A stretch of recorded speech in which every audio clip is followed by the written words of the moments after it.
have another story for me? Of course you are.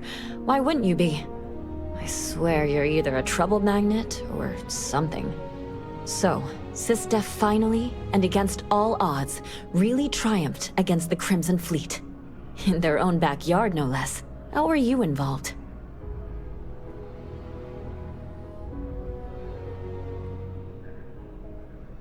So what do you do for an encore? So, the Vigilants went toe-to-toe with everything the Crimson Fleet could throw at them. And somehow, almost miraculously, they captured the key. The key itself. I've confirmed that with many sources. Anything to add?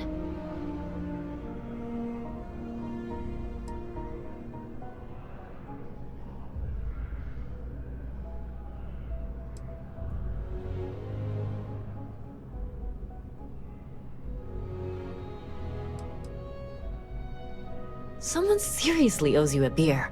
Hell, a keg. You have to feel good about how everything turned out. Commander Ikande is being hailed a hero. And SysDef's popularity is at an all-time high. Your thoughts?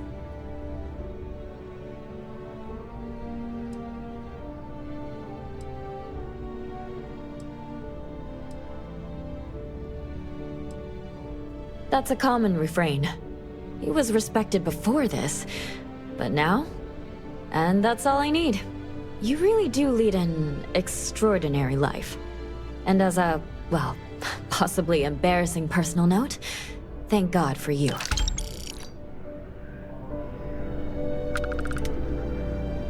My source is back. Here to report anything else? Back to the grind.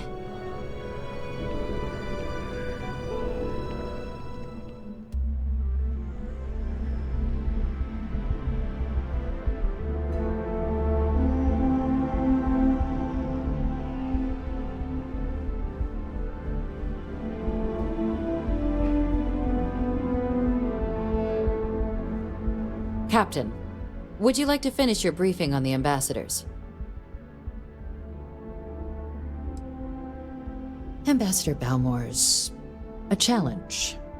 When the rest of House Va'ruun retreated into seclusion shortly after the signing of the Armistice, Balmore stayed here. He's since lent his support to a small number of archival requests, so there's real hope he might again. Though claiming to know how a member of House Va'ruun thinks is a quick way to earn yourself a psych eval.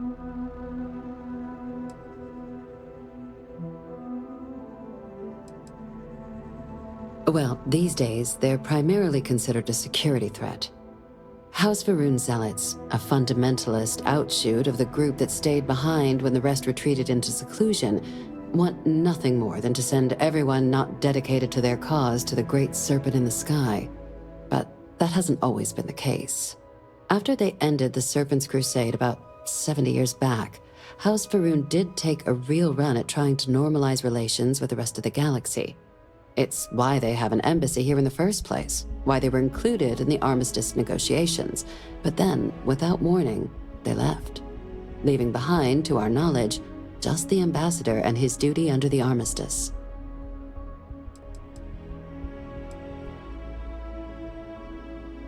Now hold on a moment. There's no reason to assume we're better than they are, despite their cultural beliefs. They certainly come with a checkered past, but there's an additional wrinkle. We're not 100% sure Balmore's actually still alive. His public appearances were always rare, but it's been several years now since he last poked his head out. Scans of the facility show life signs, but not the kind we were expecting. Your task is to find him and kindly but firmly remind him of his duties under the Armistice. Then you search the embassy for his biometric key, collect your code piece, and we'll go about notifying his next of kin, if we can ever find them. But let's hope it doesn't come to that.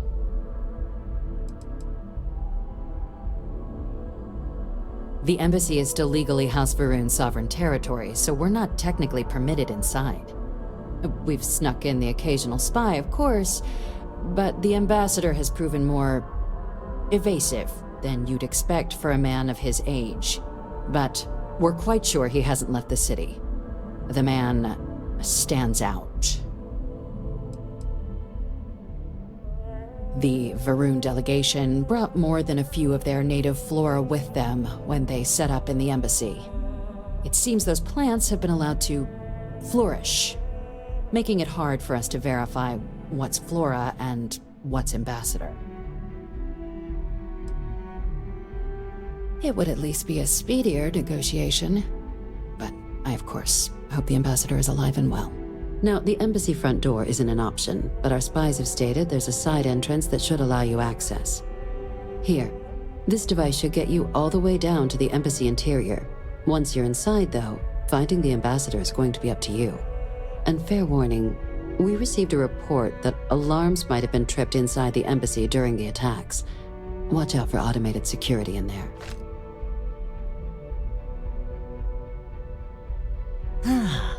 The good Ambassador Ratcliffe.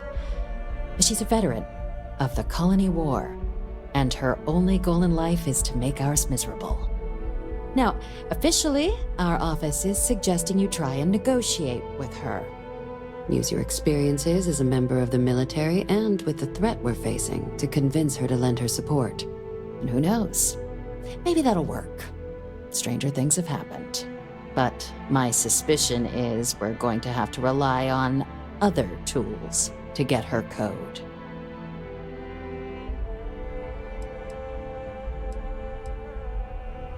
Huh. Well, if that's the case, I'll wait to be pleasantly surprised. But we do have one item up our sleeve. UC Intelligence has a recording device planted in the ambassador's living quarters, which we suspect you can use to your advantage. But getting caught trespassing is a quick way to land yourself in an embassy holding cell. So, if you are going to try and access the device, you're going to need to find a way in there without being seen. Now, we recovered some intel we believe should be able to help with that. But there's also a disgruntled staff member you might be able to pump for information. Maybe even convinced to work with you. Name's Cameron Long. He's younger than Ratcliffe, bears less of a grudge towards the UC. He works closely with the ambassador, making him a promising source for information on the ins and outs of embassy life, and someone who very likely hates her guts. Yes, many. Don't steal anything. Don't get caught anywhere you're not supposed to. Absolutely do not harm anyone. If something goes wrong, we'll do our best to smooth things over, but I can't make any promises. All right. Here, your diplomatic ID. I'll give them a heads up you're on your way. Not likely to let you through the door otherwise. And take these. Chief Yassine wanted you to have some options on how to proceed in there. Now, if you have additional questions or require clearance for a new approach we haven't already discussed, don't hesitate to ask. I'd suggest you start with Ambassador Ratcliffe. Approach her while the attack is still fresh in her and her staff's mind. Be smart out there, Captain.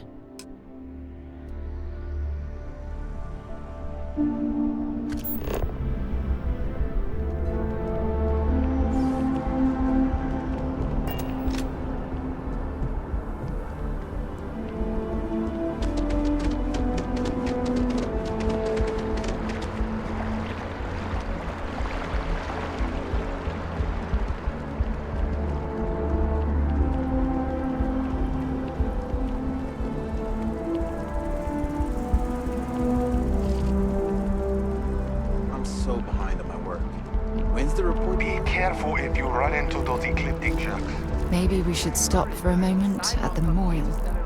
You know, to pay our respects. You gotta be kidding me. It's plumbing. Not pastry. It could cause an incident. It would mean my job, sir. Fine. I'll begin the process. Wouldn't want to withhold the chance for more red tape from the great UC. Working at the embassies is always a nightmare, but you can't beat the pay rate.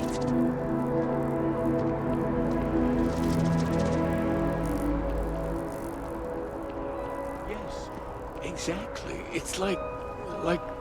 When someone insults you, you want to just beat the shit out of them sometimes, but you don't. Well, not quite what I was thinking, but that's actually a great example, Marcus. The man in the story was cruel. Do you know why he was cruel? You must feel what he feels. Understand his pain. Accept it. And deliver it not back upon him. Empathy. You mean empathy? But you say it like it's easy. Like anyone can just love a terrible person who has been terrible to them. Yeah, why even bother? I mean, isn't the cycle of humanity peace and war back and forth, like forever? Seems kind of pointless to try so hard for something that won't last. Nothing ever really changes. It's not easy, no, but necessary. Because you see, everything has changed. God has given us the intelligence, the ingenuity to reach into the stars, to travel his path, to truly find him. But we can't do it alone. The only way is through unity. Huh. Yes, Andreas. Yes. Unity. Well, I'm sure you all have other things to do. Thank you for taking the time to stop and talk with me. Is there anything I can help with? I may not always have the perfect advice for people, but I try to just be here for them. I think that's what they really need more than anything else. Were you seeking worldly wisdom or just a friendly ear? It would, wouldn't it?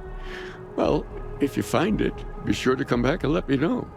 It would make the next sermon more memorable, if nothing else. And in the meantime, while it isn't quite so profound, I might suggest reading some of our works. Among the Grab Jumps is a good place to start. I'm sure you can find a copy lying about. And if you do decide to read it, perhaps you'd let me know what you think. See if it speaks to you, as it has to others.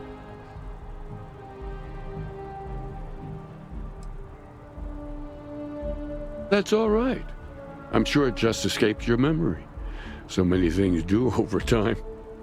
There must be a copy around here somewhere. If you do happen to peruse it, I would enjoy hearing your thoughts on the idea. Wonderful. I really would be happy to discuss it with you sometime. Oh, hi there. I'm Marcus Lestari. Are you interested in the Sanctum Universum?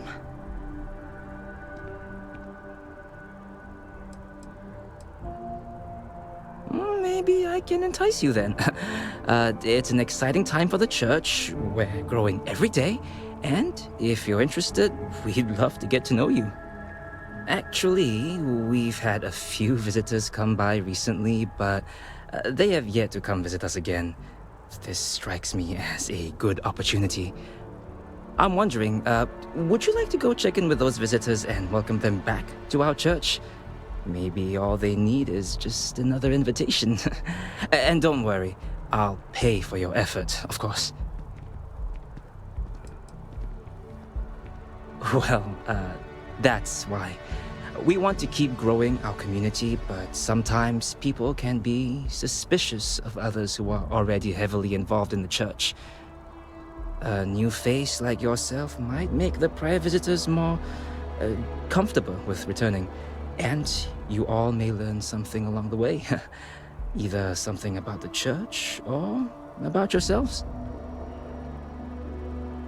Excellent. Their names were Tony, Evie, and Johan. When you check in with them, give them one of these slates. It's just a little something welcoming them back, if they're interested. If you want, take some time to talk with them, get to know them, and why they were interested in the Sanctum Universum. In any case, when you're done, come back to me, and I'll give you your payment.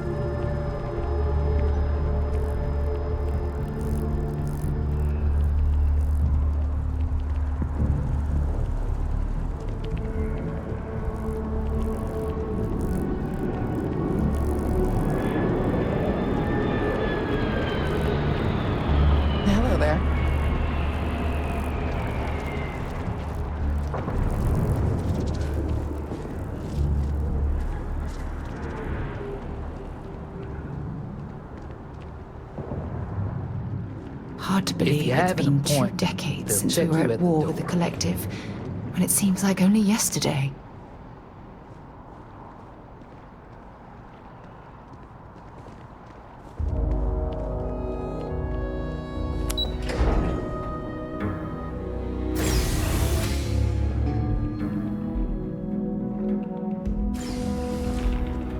Visitors are only allowed in the lobby, offices, or conference room. That means you.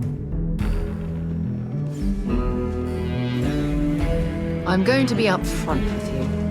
I'm not happy visiting anything related to the Freestar Collective. But you lead, and I'll follow.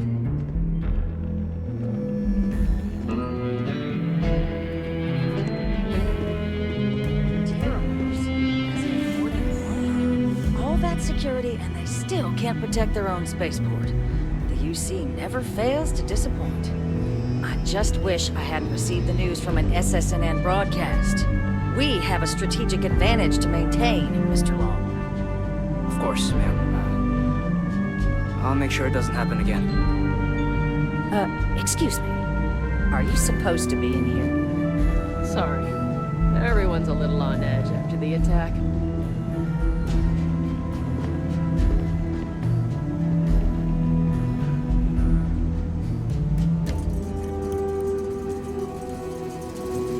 That woman is an absolute...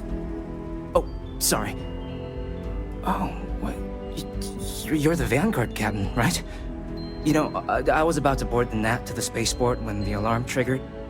Sounds like I got real lucky. And like I've got you to thank for things not being a lot uglier.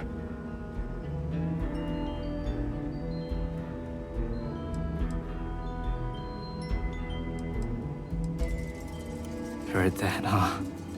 Yeah, the ambassador likes to treat us like family, yeah. And she doesn't care for most of them either. But look, they said you were coming here on official business. The ambassador likes to handle all that personally, even if she does have trained diplomats here to help her. And I don't want to get shipped back to Aquila City, so you should probably go speak to her.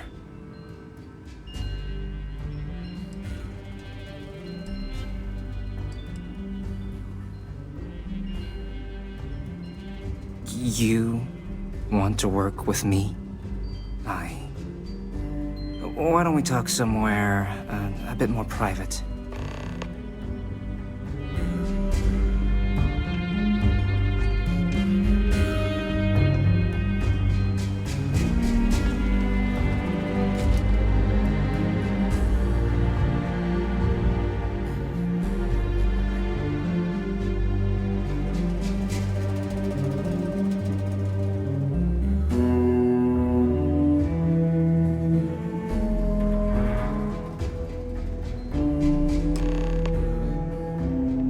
So you want me to work with you?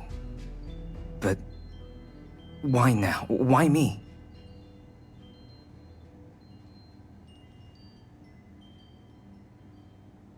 No, I think that's a pretty safe assumption. And no other city should have to go through what happened here. So then, what would you need from me?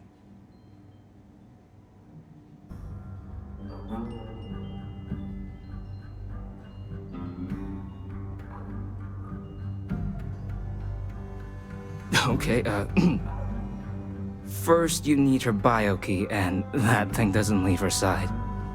Better chance of splitting the atom with a spoon than me getting that from her.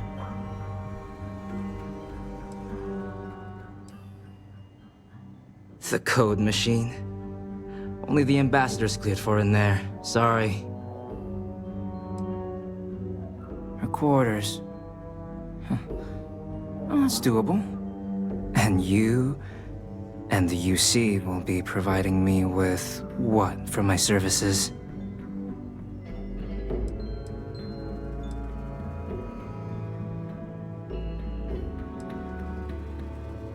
Oh, wait, I thought you were looking to hire me. I'm not taking a bribe.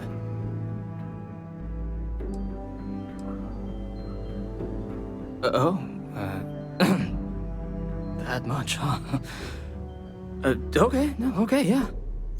Okay, so There's a utility corridor that leads to the ambassador's quarters, which you can access through the main conference room. Here, the key.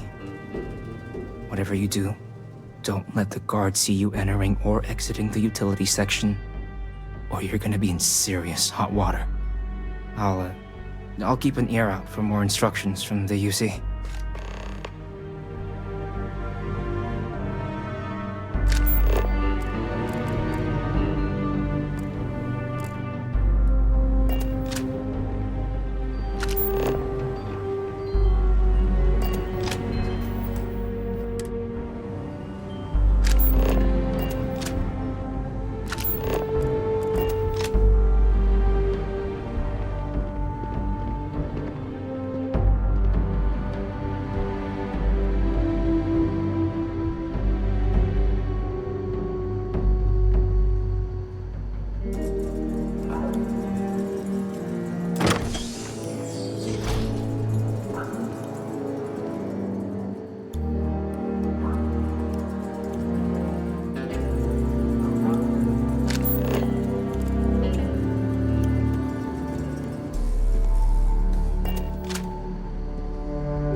This building is Freestar sovereign territory, so Hey. here, we're the law. All right, let's go.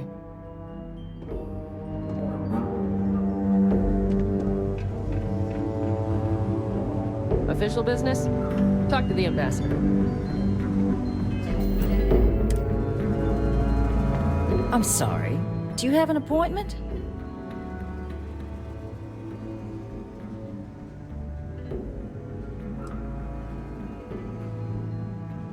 Ah, you're the one Macintyre called about. The eyewitness. She said you were at the spaceport.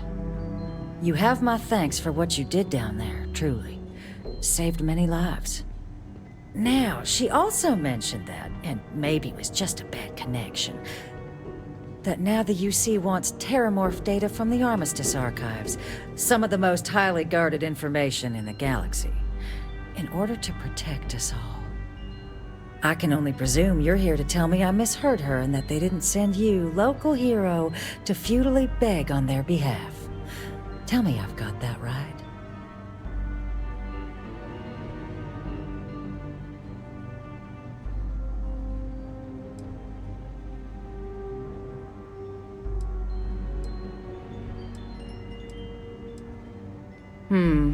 I was afraid of that. Let me be frank, Captain. The answer is no. That information is there because it is dangerous. I will not be the one responsible for its release. Now, why don't you quit wasting my time and yours, and go?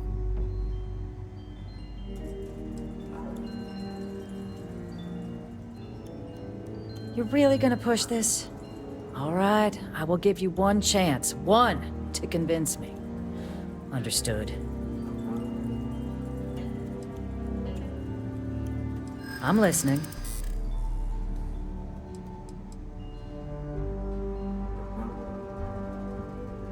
You're not gonna flatter me into acting against the Freestar Collective's best interest.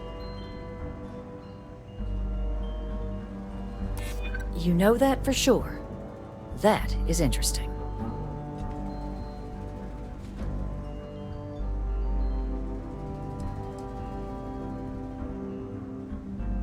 Are you suggesting we can't defend ourselves? The results of the Colony War prove that's not the case. Captain, I'm sorry, but my answer is not changing. The UC is just gonna have to find another way. Now, I presume you can see yourself out.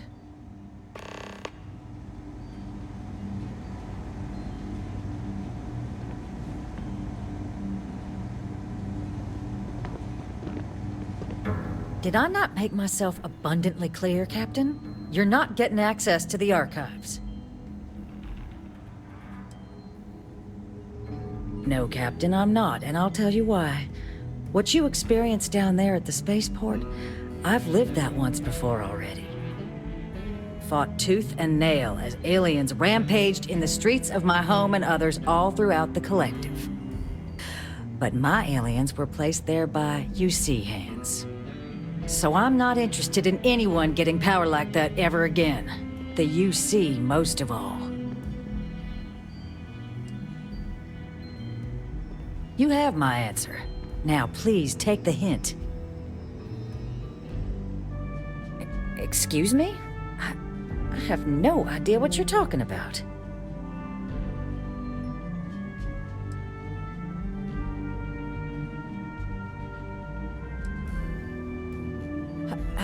No. If the Council found out, I'd lose my position. I'd be exiled. Look, I believe we may have gotten off on the wrong foot. The issue at hand is one of trust, no? So perhaps if I can trust you to keep this little secret between us, then maybe we can find a way to trust the UC with access to the archives.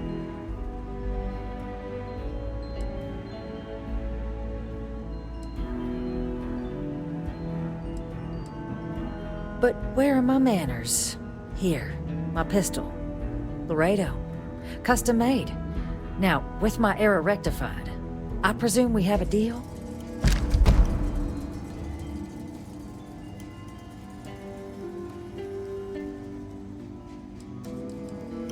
Good. I appreciate you working with me. Just like I'm sure our great powers will. In fact, I think there's an opportunity here. Keep both our factions happy and ensure an air of legitimacy to the whole proceeding. I can only let you get the information on the Terrormorphs. Anything else and people will get suspicious. And all research will need to be monitored. Freestar scientific observers making sure everything's being used for the right purposes. But those two items should be enough to allay any suspicions.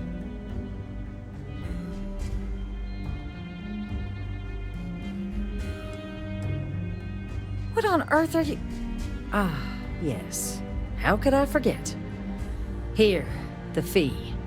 Now let's go get your code piece so you can be on your way.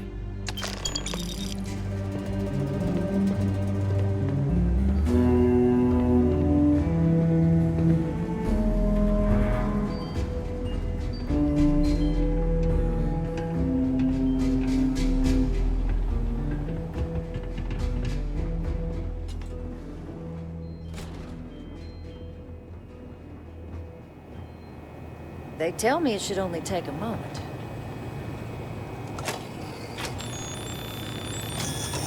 And there. It is reassuring to know there are still some people in this universe you can trust.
It's a shame House Varun abandoned their embassy. I bet we could have learned a lot from one another. Best and brightest of today for our future tomorrow. Submit your application now. The nearest You up to the spot.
This isn't what I expected at all. It appears the flora they were using as decor has overgrown the entire embassy.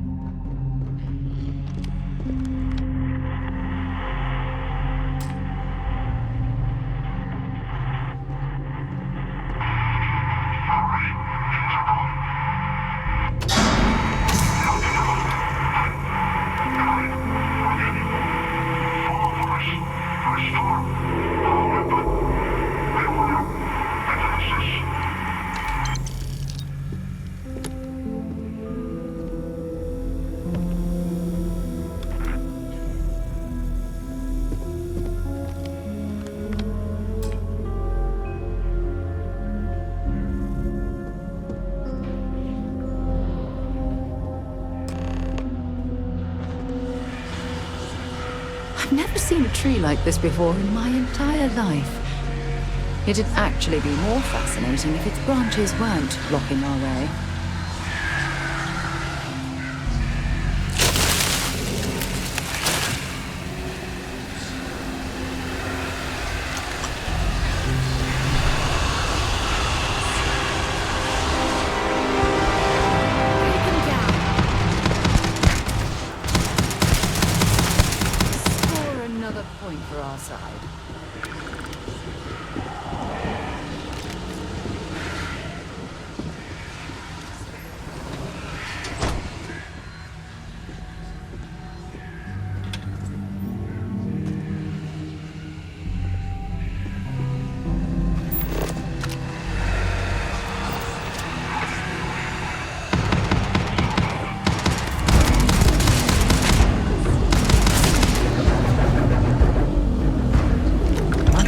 Take what we can.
So, what seems punishment becomes providence. A reminder we can never truly know the Great Serpent's designs for us. You have my thanks, and my apologies for the ordeal you just endured. Come, let us discuss.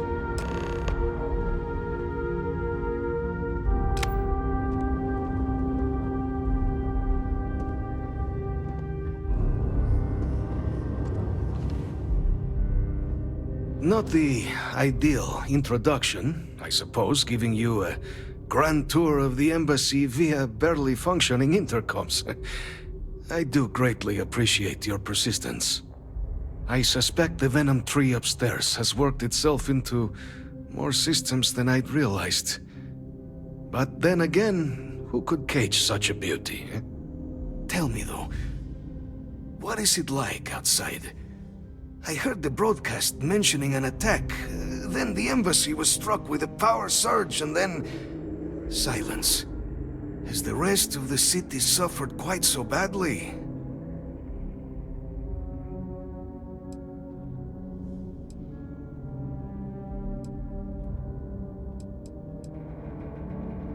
Is that right, huh?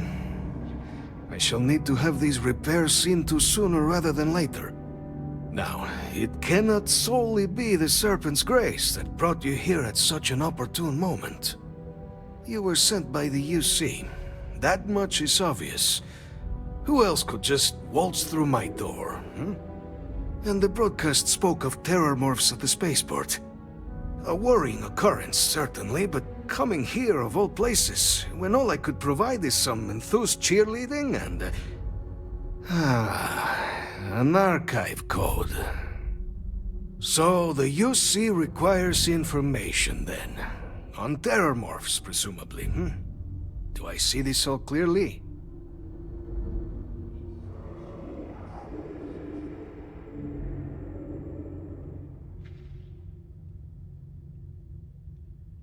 The preservation of life stands as the very purpose of the Archives. Using its data to prevent more attacks, there is logic there. But if I am to grant you access, I have a requirement. For years, House Va'ruun has been known only as an agent of slaughter. We founded this embassy with hopes of shedding that legacy, with little success. In exchange for my code, I require this. You must be the one who ensures it is used for good. Ensure House Va'ruun's legacy is more than just carnage. The knowledge you ask for isn't evil. No knowledge is. It is we who bend it to evil ends. Oh, you must assure me this will be used to save lives, not endanger them.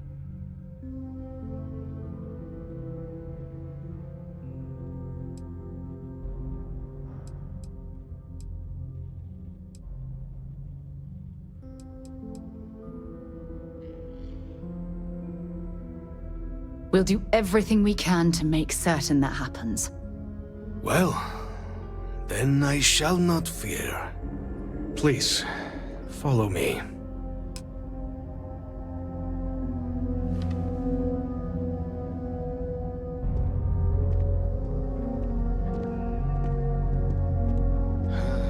Let's hope it still works.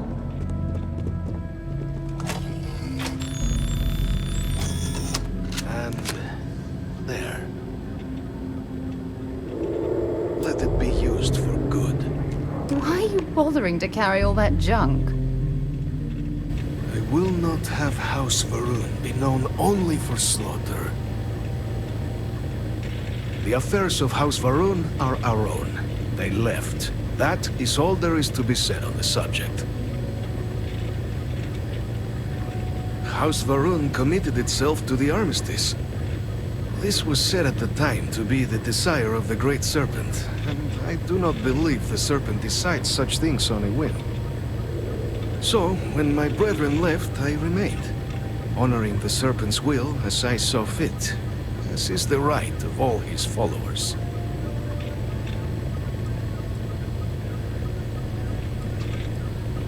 It was tolerable, even pleasant, when my brethren were here in the embassy with me. We remade this place as best we could into a home we all would recognize. Our native flora, our iconography, our connection to the Serpent, they came with us. With my brethren gone, it has been trying. But the Great Serpent has always provided me a path in my darkest moments. The Great Serpent is so much more than a god. It is fate itself. When our founder, Jinan Varun, left the United Colonies 140 years ago for distant stars, it was the Serpent that compelled him to found his now great house. The Serpent made us who we are today. Its voice speaks to us, shepherding us through the dark and infuses our lives with the meaning the universe so often fails to provide.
If you attempt to engage me in combat, I will be forced to detain you.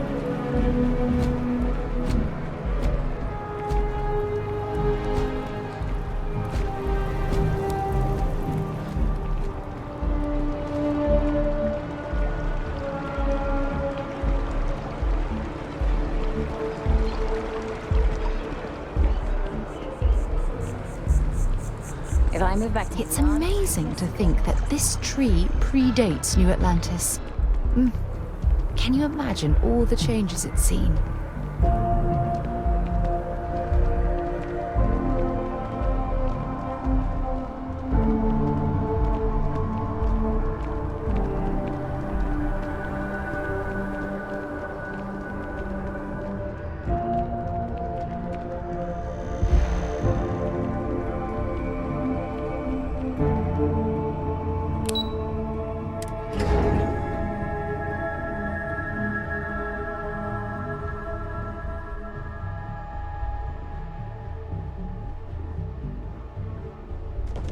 Howdy.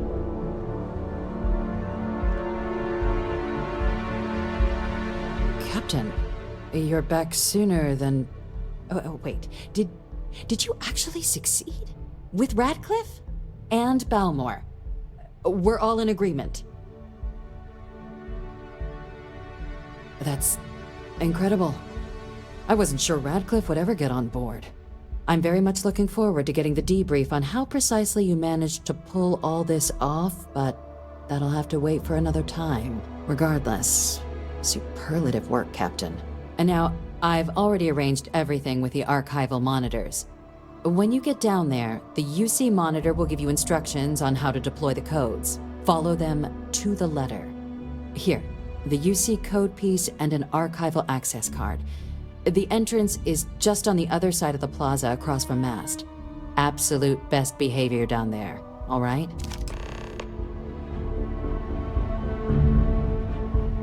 There may be UC soldiers in the archives, but any missteps down there, and it's not you they're gonna be helping.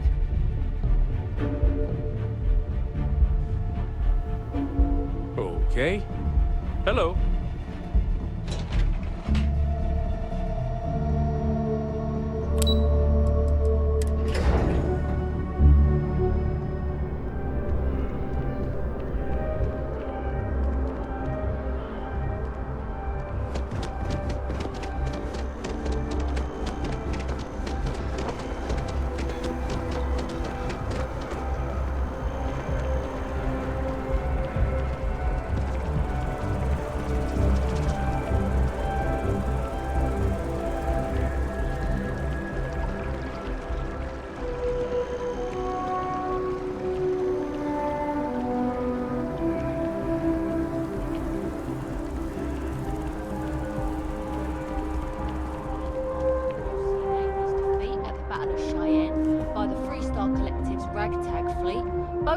Decided the time had come to bring the colony war to an end.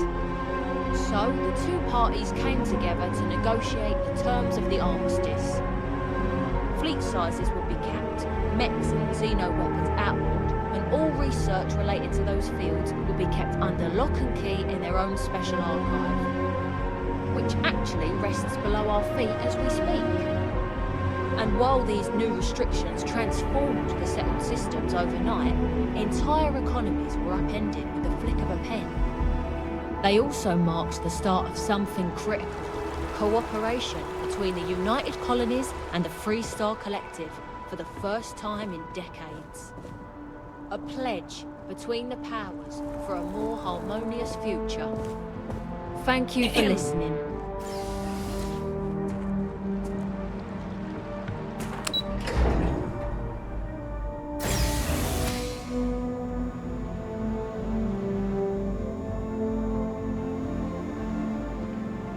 No chit-chat on duty. Captain, we've been expecting you. Please approach the monitoring station and we will go over the rules.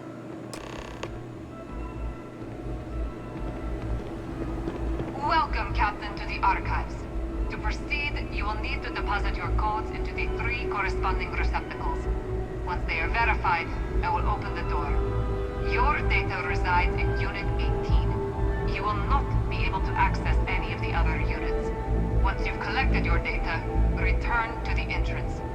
You may insert the first of the archival codes when you're ready to begin.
The archives themselves are off limits, but you're free to look around up here.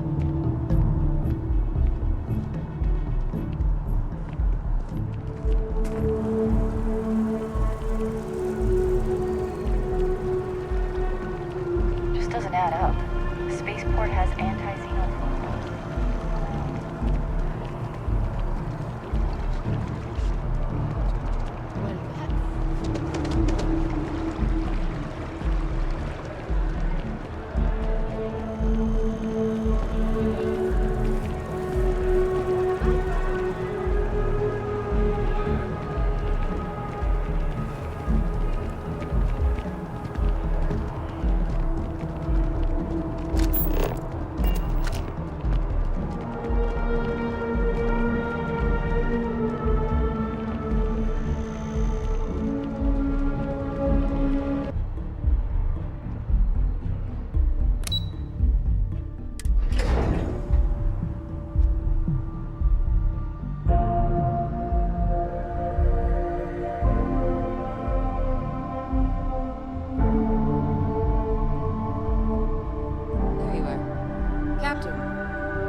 Surprised to find out we're having visitors as we work. Major Sanon and I were just discussing the merits of your planned interfactional cooperation. I think it's a great idea. Get them invested in the solution. Make it clear we've got nothing to hide. I'm sure they'll be lovely house guests. Now, Captain, if you wouldn't mind transferring the documents to the Major, she and I have been discussing next steps. Time for us to start getting some real answers. And figure out if we've been asking the right questions. So whenever you're ready.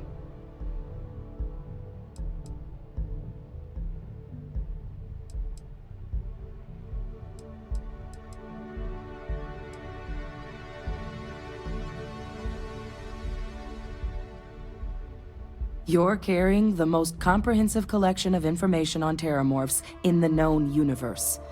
If we can't pry an answer out of there, it likely doesn't exist. Certainly doesn't mean it's going to be easy, but we're not gonna know until Percival and I dig in, so whenever you're ready.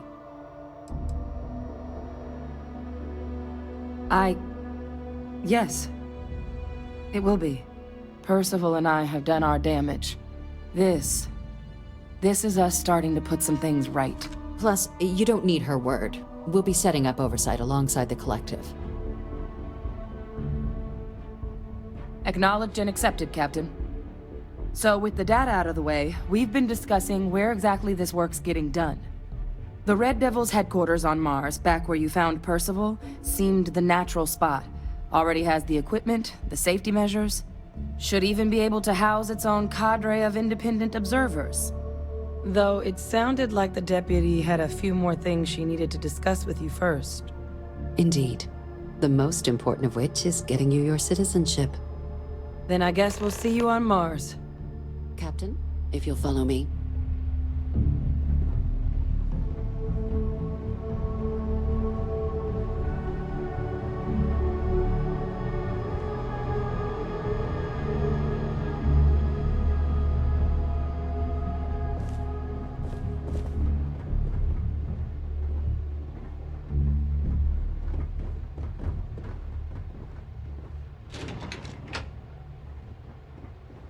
You have a nice day now.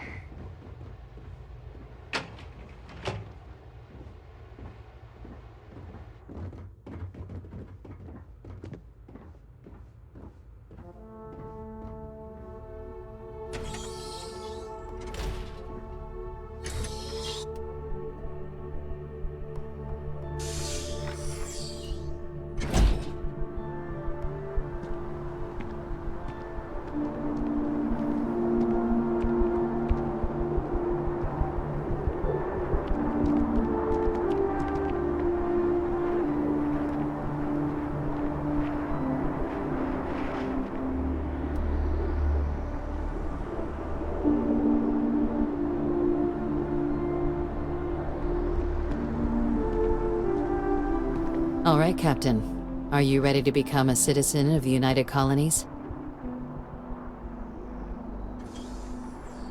Good. This isn't the only item we need to discuss, so I'll give you the short version. Please raise your hand.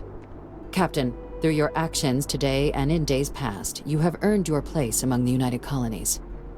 Through service, bravery, strength, and upholding of the mutual good.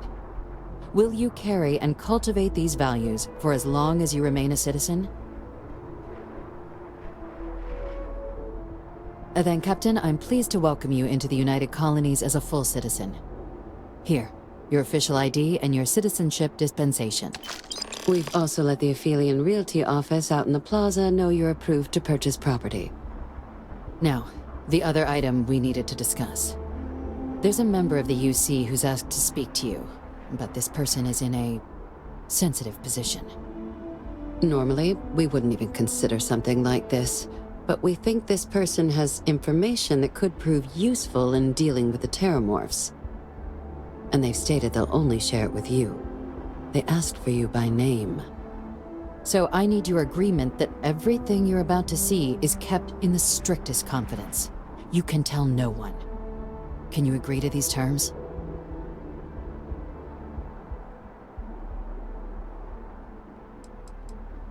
I'm sorry.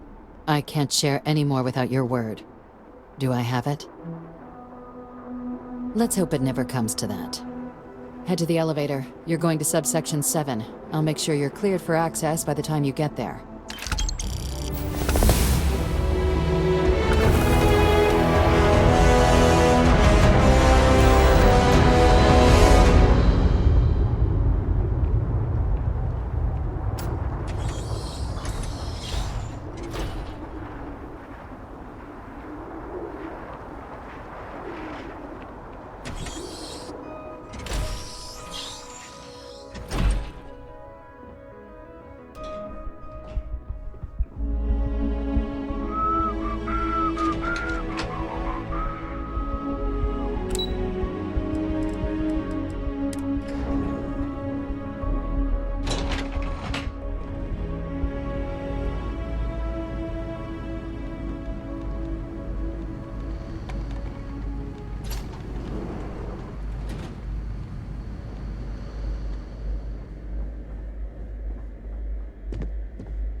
In New Atlantis almost my entire life, and I had no idea this place even existed.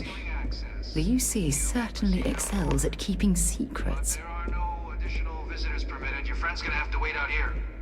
I'll be fine. You go on ahead.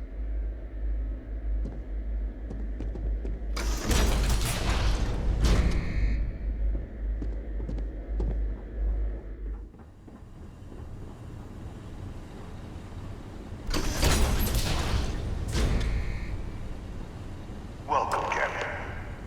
Please, come down and approach the intercom. You and I should chat.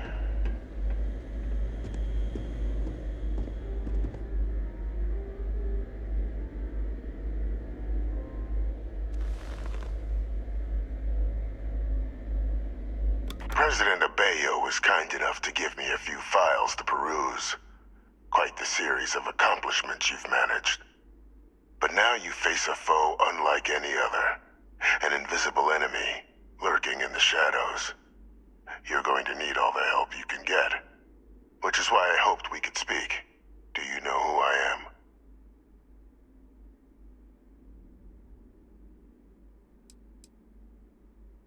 Perceptive. I like that. I'm Francois Sanon. But most know me as Victus.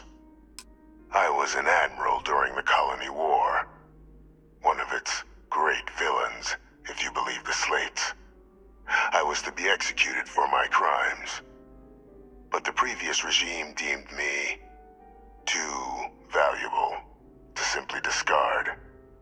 So they put me here. A sacrifice on the altar of peace. Even my death served the colonies.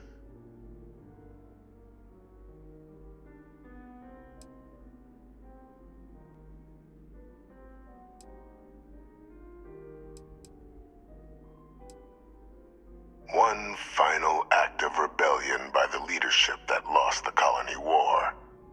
The trial was authentic. I faced tribunal with dignity, but my execution Staged. A lethal injection that was anything but. The cabinet at the time, long gone now, wished to keep me on as an advisor. And considering the other option, I was in no place to refuse. So I elected to trade my freedom for my continued existence. But such is the life of a soldier. Very astute. That's my daughter. My progeny. You've been working alongside. Has she shared with you the nature of our little family?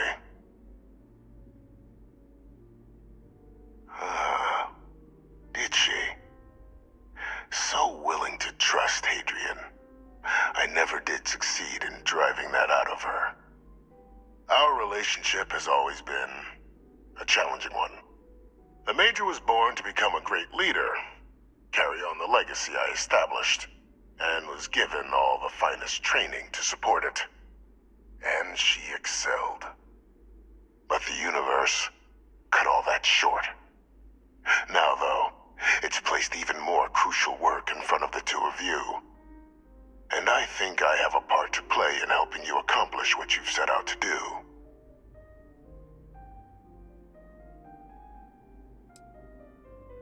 I'd ask you at least hear me out. After some long years earning the trust of this current regime, the UC has been permitting me to work alongside one of their recovery teams, helping them gather intelligence on, locate, and organize scenarios to lure in some of the criminals that evaded justice after the Colony War. With quite a few successes, I might add. But in the process, I managed to find something else. The names and locations of Hadrian and Percival's old research team. Valuable manpower for the effort you're about to embark on. I'll tell you where they are, but in exchange, I need something dealt with.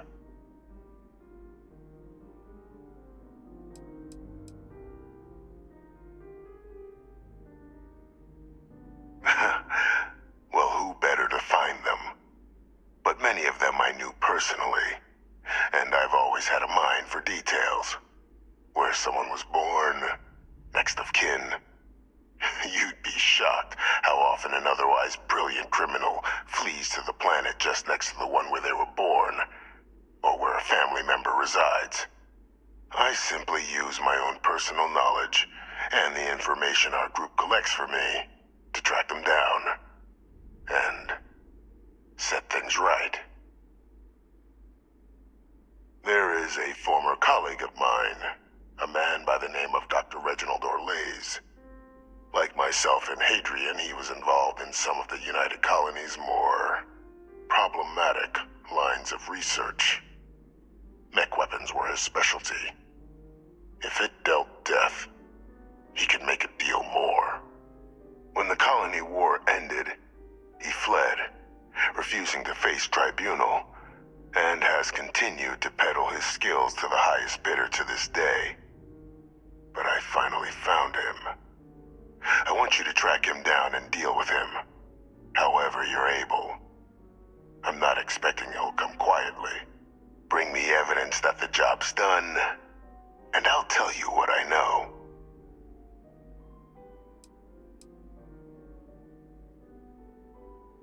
You can certainly try, but the man's been out there 20 years. He's likely gone feral by now. Easier for all if you simply blow up his ship and be done with it.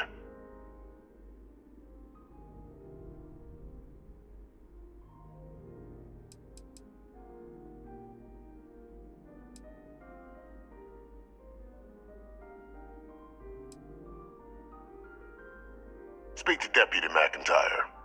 I'm sure she'd be happy to hear that someone might be tying up this loose end at long last. Though I would ask you, do not make the mistake of confusing me for a simple cutthroat.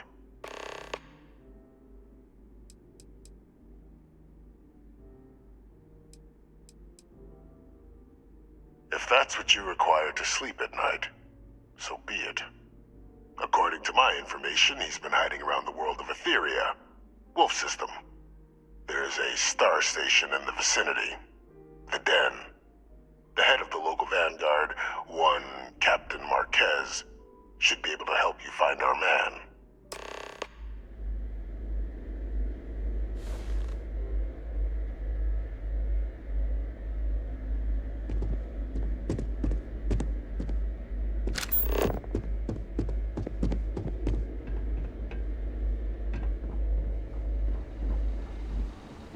Identity verified.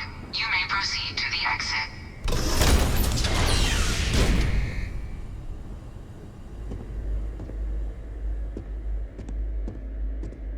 What can I help you with?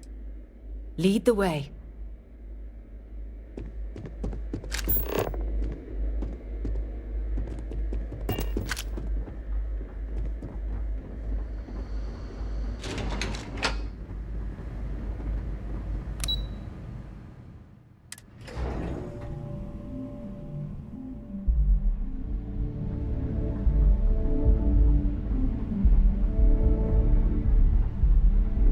Pardon.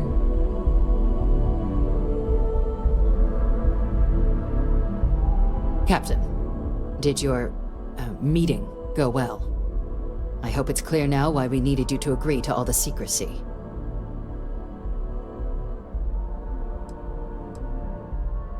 Captain, please, keep your voice down. The situation with the prisoner is a complex one. A holdover from a different era.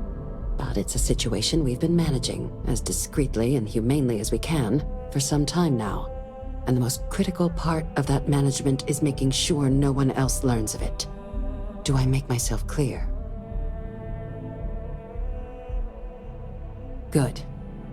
Because bringing this up to the outside world would create the unfair appearance, Captain, that you're unhinged. And that's not a good look for any of us. Now, was there something in particular you needed to discuss about what we were just discussing?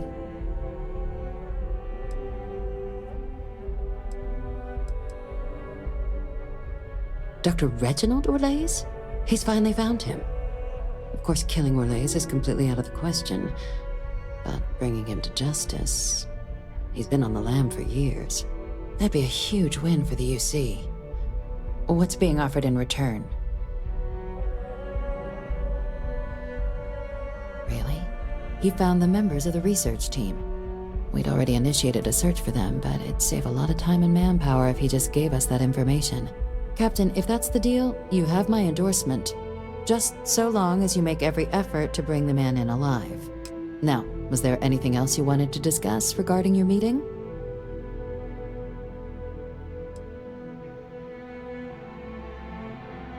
The Den? It's a star station, orbiting Wolf, the second star station actually to bear that title. The first one was blown to smithereens by House Varun during the Serpent's Crusade. The place has always acted as a remote strategic hub, primarily for repairing and refueling UC military vessels. But because of its distance from the rest of the UC, things there have always been a little more lax. Patrols included. I can think of worse places in the galaxy for a criminal to hide out. Trusting the man downstairs would be a mistake, but I don't think you need to be too concerned. This is far from the first name he's handed over, and all previous missions went off largely without a hitch. So while I'd certainly warrant caution, I think you can proceed. Then I'll bid you good day, Captain, and remind you of the importance of discretion.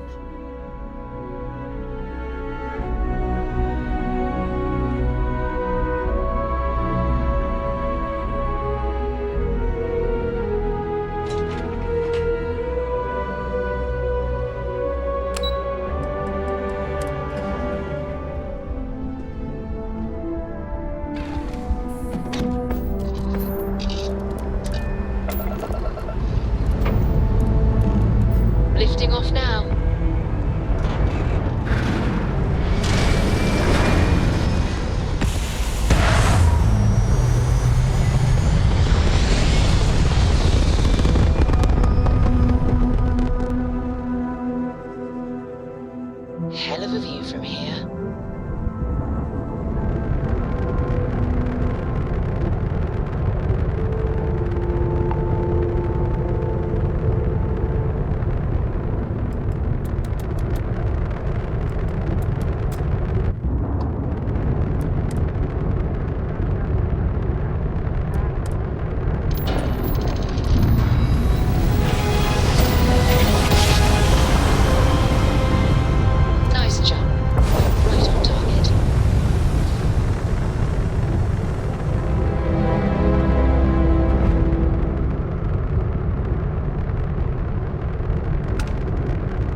This is UC Space. You are cleared to dock with the Den.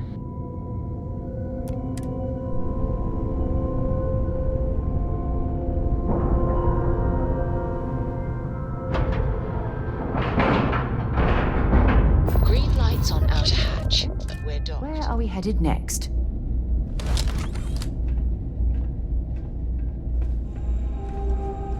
Got anything you need to offload? Trade authorities always buy. We get the occasional drunk and disorderly, but that's about it. I am, hands down, the best pilot in this dump. Don't let anyone tell you different. Well, yeah. Why wouldn't I be? Oh, right. You haven't seen me fly. If you had, you'd know how good I am. That, pal, is a bet you would lose. In fact, I wouldn't even take that bet because I'd feel bad for taking your credits. I'd offer to let you fly along on my next mission, but, oh, man, I nearly forgot.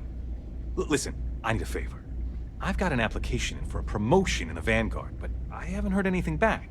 It's been a while. Their reply must have gotten lost along the way. It happens. We're really far from New Atlantis. Anyway, would you mind going there and following up for me?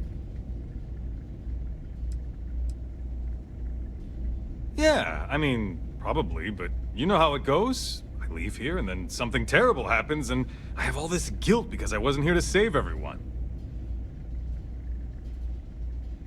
Just like that? Wow, that's great! I'm not gonna forget that you're doing this for me. This is just the start of my climb up the ranks. You'll see. Okay, you're gonna want to talk to Commander Tuala. I'm sure he's aware of me because I've sent him a few messages now. Just bring back whatever message for me so I can get out of here, okay? Really appreciate it. You kidding? It's what I was born to do! Wait, I mean flying is what I was born to do. This Vanguard thing? Temporary. Only a matter of time before I get called up to the Navy. Before you know it, I'll be a captain. No, wait. Admiral. Yeah! What does it matter? I'm gonna be out of here before you can blink, and this will all be behind me. That reporter didn't put you up to this, did he? I already told him. It was a misunderstanding. An accident. My flight record was spotless otherwise. Okay, then. Everything good? We're here to help. That's a little surprising, isn't it? Out here on the edge of UC space. But it's just so quiet. Well, I certainly feel that way. The Vanguard pilots don't seem to want to associate with me. And I don't agree with Mr. Romack's views on the Colony War. So there are few options left to me. You know, I really thought volunteering for this assignment was going to be the boost to my career that I was looking for. Now I suspect even SSNN has forgotten about me.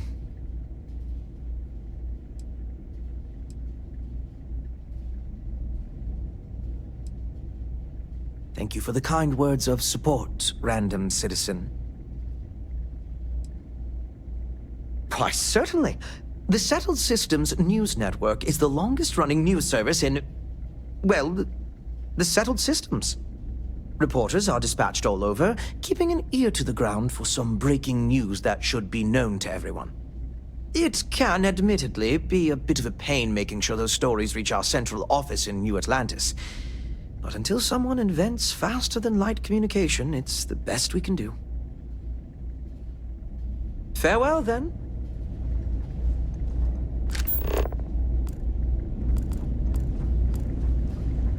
Only a matter of time before I get promoted out of here.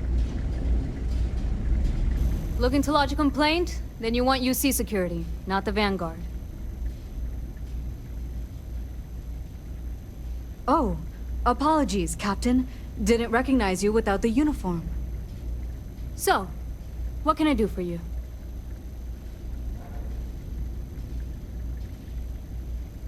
Orlase. Doesn't ring a bell. Anything you can tell me about him?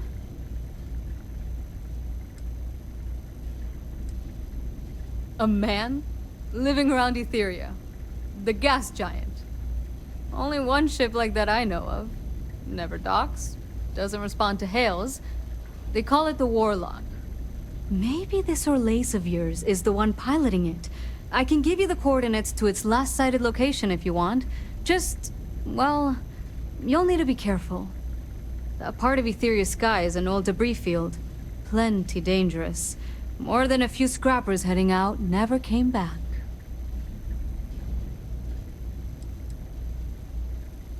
Well, the original dense star station was destroyed decades ago during the Serpent's Crusade by marauding House Varun zealots. Big part of the remains from those battles ended up gathering around Etheria, forming a nasty debris field. Every now and then, some headstrong scrapper comes limping back because they hit an 80-year-old mine. Or sometimes they don't come back at all. I honestly thought it was just a story board haulers told each other to keep themselves amused. Pretty surprised to find out he has a name. Like finding out the Grim Reaper's named Mitch or something. Huh. Makes you wonder, though. Ships have been disappearing in those fields for years. Going theory on why was a combination of old ordnance and Etheria's gravity disappearing them. But maybe someone's been helping them over the ledge. Things you should know? The den's not really that kind of place. This is a quiet assignment. Keep an eye out for pirates, make sure smuggling's kept to a minimum, occasional rescue job out in the debris fields. Otherwise, it's mostly long haulers and staying ready for the day the Collective wants another round, or House Varun comes back in force. Sure thing. Here. This should get you pointed in the right direction. Go get your man.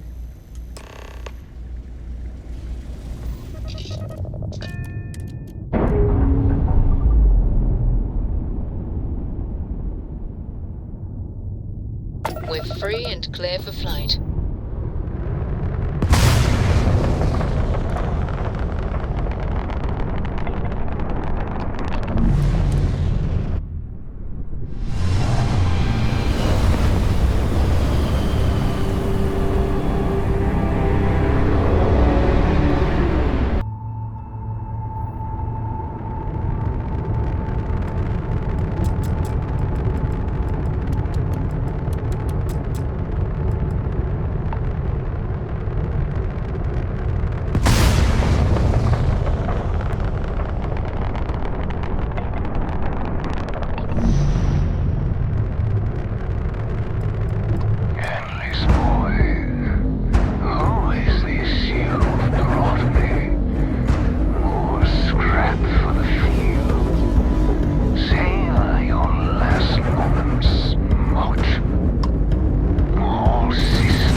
It is pleasant to see you.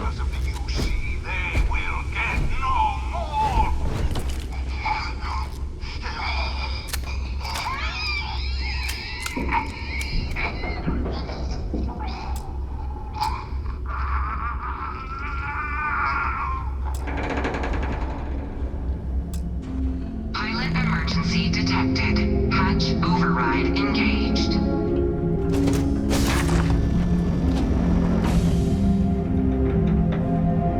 Error. File deletion cannot be completed. Ending process.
Greetings, Captain. Don't worry about me. I've handled worse heat than this.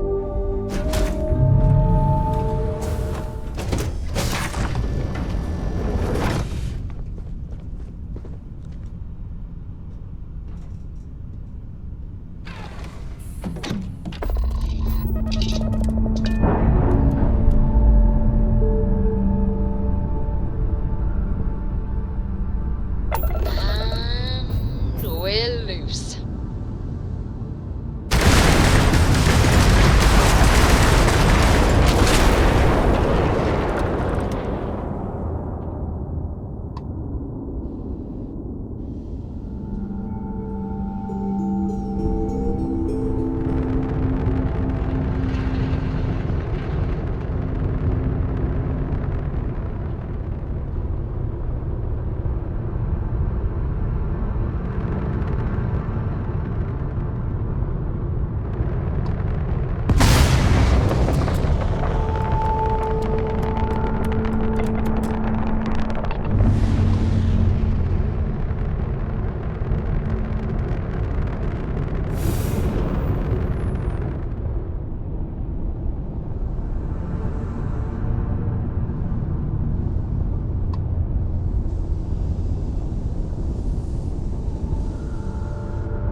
How can I be of service, Captain?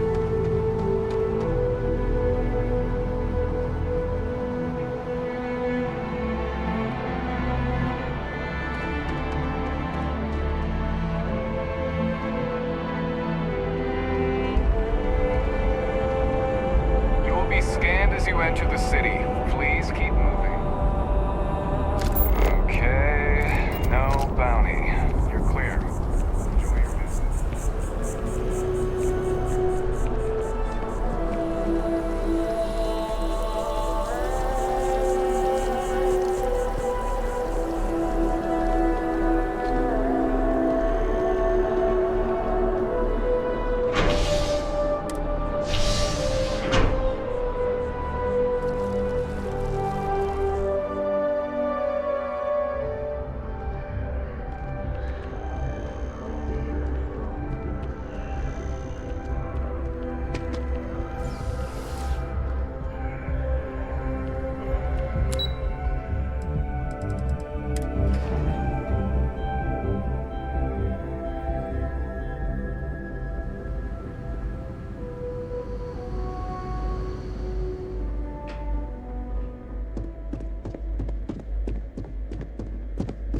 Authorized personnel only. Your friend has to stay here.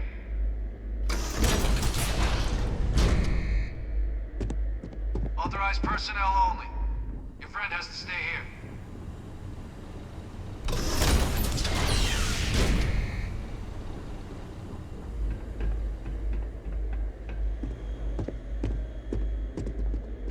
Welcome back, Captain. Do you have some news for me regarding Dr. Orlase?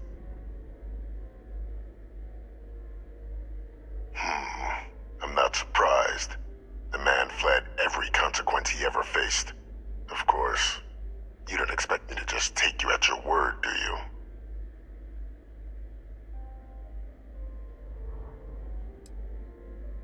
Excellent. Please, deposit it in the transfer system.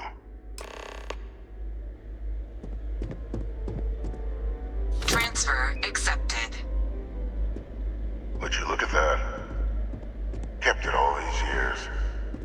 Some simply couldn't let go of that old world. This is fine work, Captain. I can ensure the remaining team members find their way to the Red Devil's headquarters. Except for one. That one you'll need to collect yourself. His name is Kaiser. You can find him on the Freestar world of Niira, wandering the battlefield there. The area was ground zero for xeno-weapon deployments during the war, so I would arm yourself appropriately.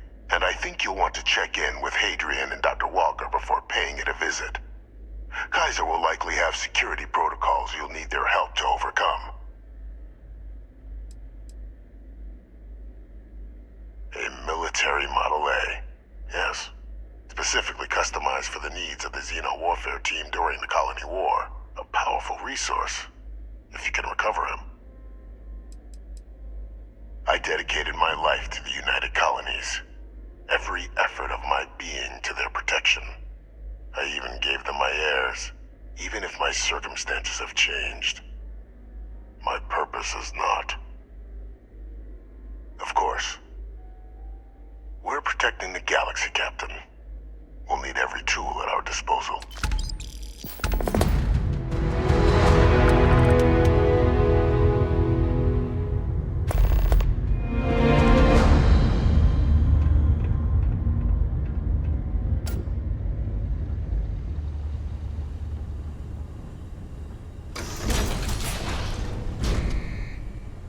Authorized personnel only. Your friend has to stay here. Excellent.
Captain, Admiral Logan informed me of your part in halting the attacks. Whole damn city owes you. Now, what do you need? Okay, didn't see that one coming. No need to say any more. I know what it's about. He's convinced he deserves a promotion, which to him means a transfer, a command post, maybe a new ship and a big office. Do you know him well? What do you think of him?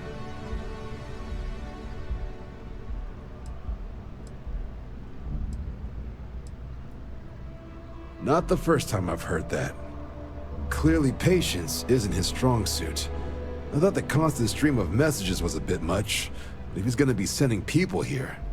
Alright, I received some good advice from someone in the Vanguard recently, and I'm gonna run with it. I'd like you to deliver this message to Bastion on my behalf, the full authority of Vanguard leadership. He's gonna be the first and only recipient of a new commendation. Quite an honor. I hope he appreciates it. Please, give him my regards.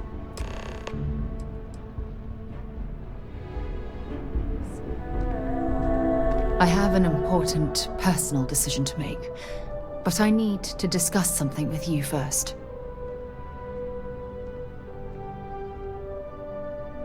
Phew, thank you. So, where to start? Before I was with the Navigator Corps, I was career military, part of the United Colonies Navy. When the Colony War broke out, I was posted as the chief navigator on a warship, the Dauntless. Well, the position didn't last long. There was a particularly bloody battle. We were fighting over a world in the Eta Cassiopeia system. Worst fighting I'd ever seen. We lost 12 ships that day. 12. Including my own.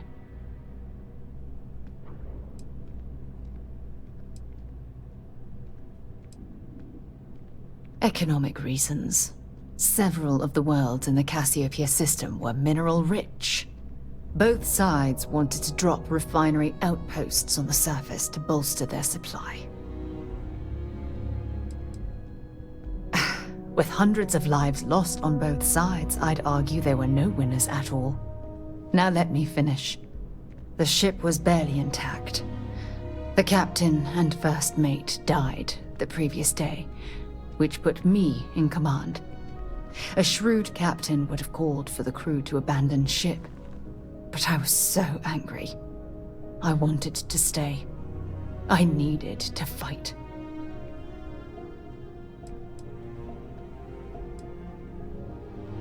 The Dauntless was a tough little ship. No shields and the hull was breached, but it still had power. And weapons. That's why I remained in the battle. Huge mistake. Well, I didn't have the luxury of indecision. I had to act. We fought for hours, but the damage was fatal. I gave the order to abandon ship and the crew piled into the escape shuttle. As the shuttle launched, I could see it was damaged. I heard screams before the radio cut, and last thing I saw, they were spiraling helplessly towards the planet's surface. There was nothing I could do. You're sorry. For me?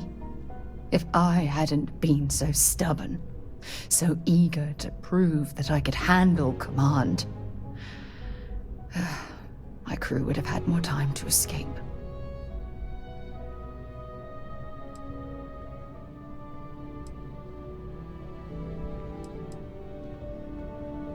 Try telling that to their loved ones. When the dust settled, the United Colonies gave me a medal. Can you believe that? A damn medal! I never even had a chance to find the shuttle wreckage and give my crew a proper burial.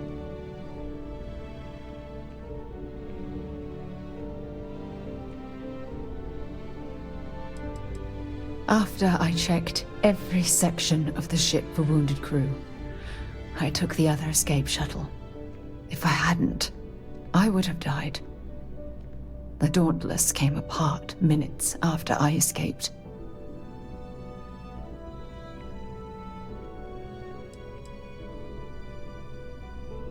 That's true, but still, it doesn't erase the real issue here. Remember when you said no one but me would have pushed harder to keep the Navigator core going? Well, this time, pushing too hard cost lives.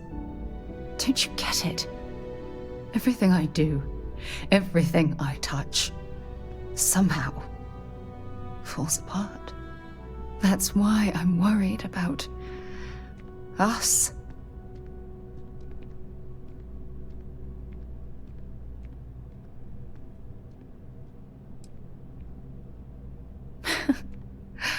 All this nonsense and you still have faith, eh? You really care about me, don't you?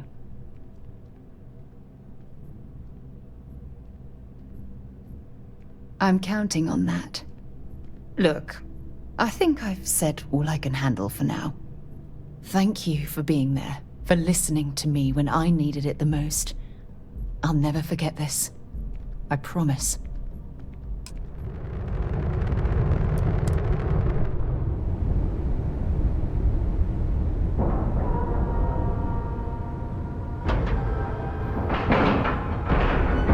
Like a glove.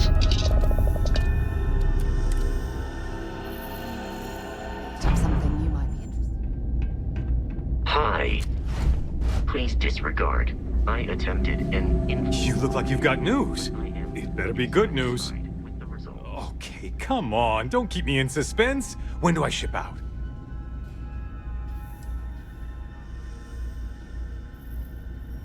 What? How could it be better? Oh, come on. Quit messing with me and just tell me already.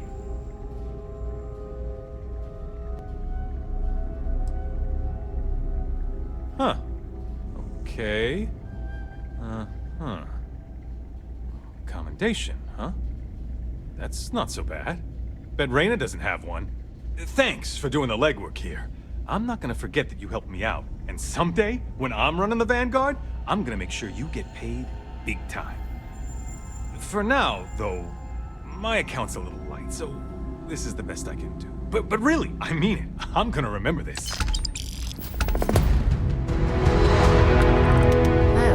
This station's seen better days. I wonder if the UC will ever fully restore it to its former glory. Always a pleasure to meet someone new.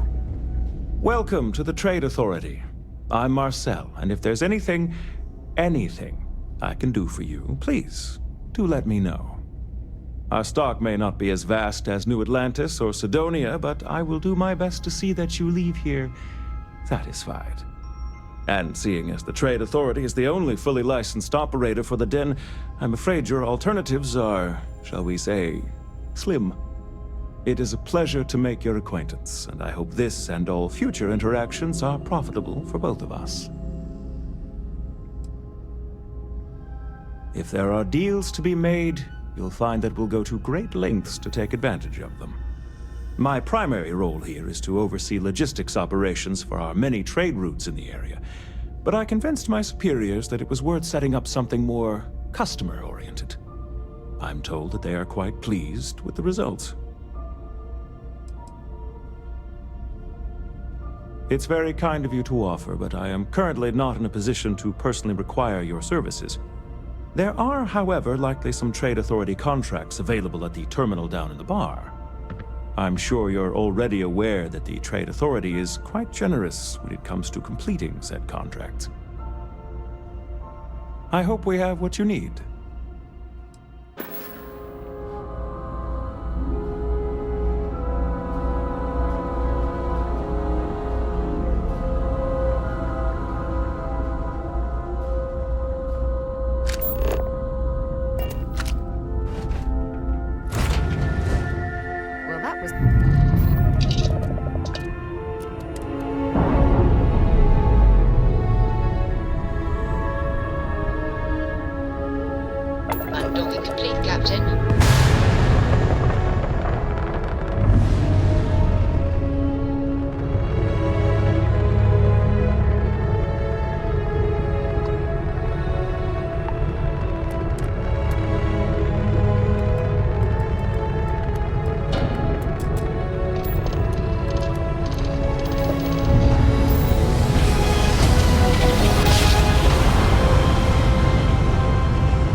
ship's cargo. Scan complete. You're clear to land.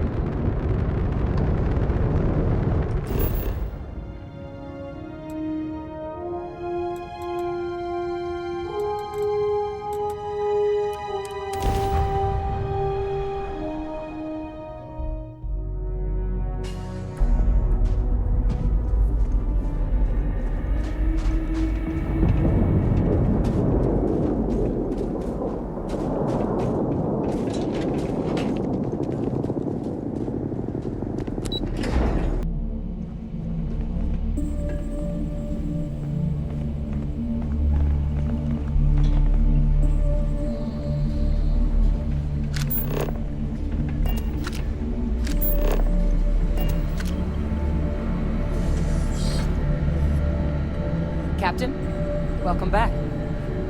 I was afraid you might have gotten reassigned. You've been gone so long. So how's it feel to be a citizen? It should. You risked life and limb to earn it. Though I have had my own personal struggles with the United Colonies, I'm happy for you. I really am. Congratulations. But it is real good to have you here again. We've been going through the Terrormorph data and, well, we're gonna need all the help we can get. These logs, they're even more thorough than I remembered. Genetic workups, population statistics, hell, even their food chain. I'd completely forgotten, for example, that there was a creature that actually ate Terrormorphs. At this point, the data's given us more options to explore than we have people to work on them.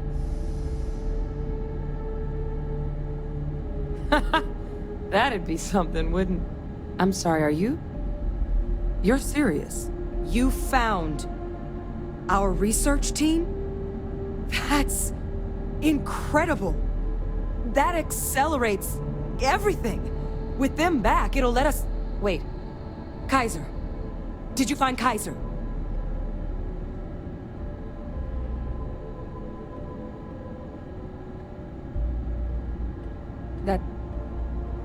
That's right.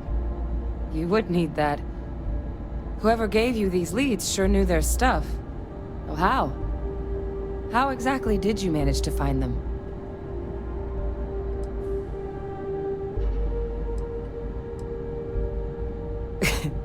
You can't be... Oh, you are serious. Okay. No more questions. But still... Getting Kaiser back, that gives us more than a few new paths forward on dealing with the Terrormorphs. But if he's been out there on his own all this time, you're gonna need something. Come on. We've already made a lot of progress getting this place back online. Some of the containment chambers were a bit on the unpleasant side, but the facility staff made short work of that.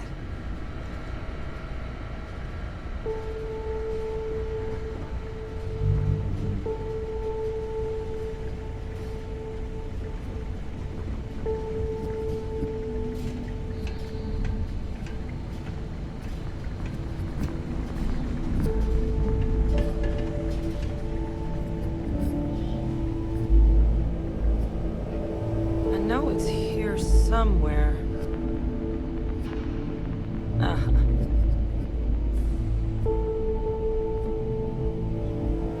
Here, Kaiser schematics. Actuators, weapons, batteries. That old robot's been MIA for a while, so chances are he's gonna need some repairs. He's also got a lock on his voice controls. You can give yourself authorization with the phrase, Nos belli machinis. Now, where exactly is the old machine?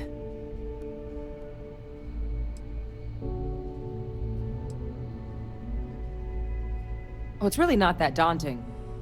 So long as he's on a planet with some modicum of civilization, you should be able to cobble together most of what he might need. He is on a planet like that. Right? A battlefield. On Niira? Ugh, sheesh. No wonder no one's found him.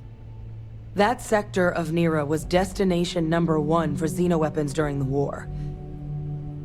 Add to that general environmental devastation and the kind of lawlessness that comes with any Freestar world, and that planet's got more than enough ways to make a visit your last. But I think there's a place where you can start your search. Yep. One-of-a-kind salvage. Licensed to an Angelo Alonso. Goes by Gel. As good a place to start as any.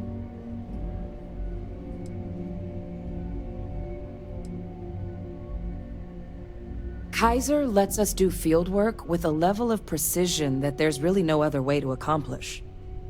More than a few of the options we're looking into. Detectors to uncover the Terrormorph transmission method, or crafting a targeted biological agent. They require highly specific materials to test against. And asking a group of Marines to accompany us for that kind of work, well, it usually ended up with ruined samples and wounded teammates. The Colony War saw a lot of hard fighting, but Niira got it the worst. Everything the Freestar Collective and UC could muster, ground troops, xenoweapons, mechs, was hurled into the fray. Both sides hoped something would decisively turn the tide, but it never did. When the war finally ended, swaths of that world were so devastated they were effectively abandoned. So what Kaiser's doing there of all places, I can only guess at. And I'll make sure we're ready to put them to use as soon as you've got them.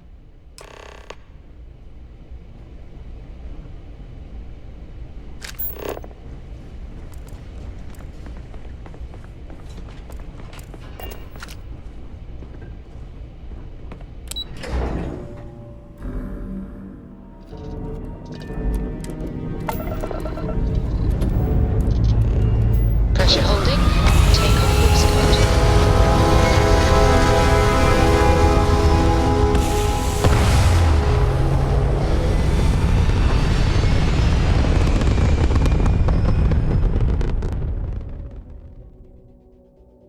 Stay in orbit or jump.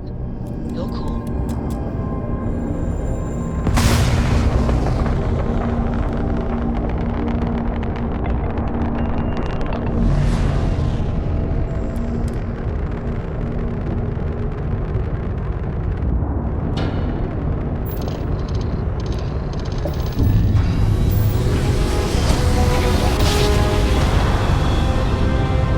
Jump complete. Propulsion restored.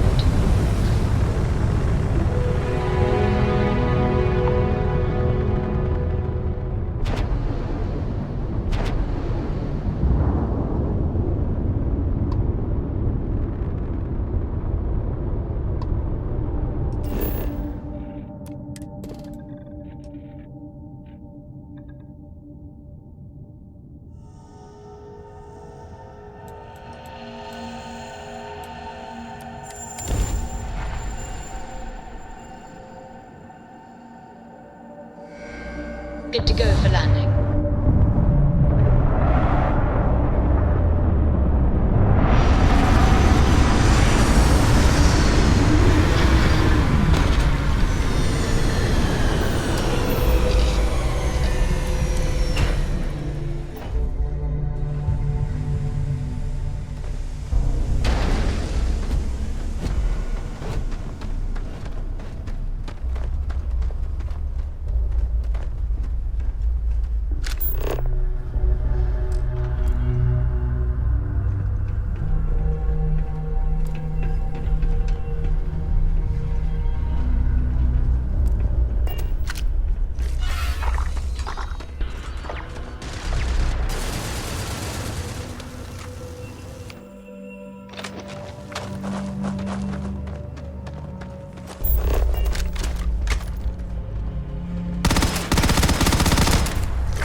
Hey!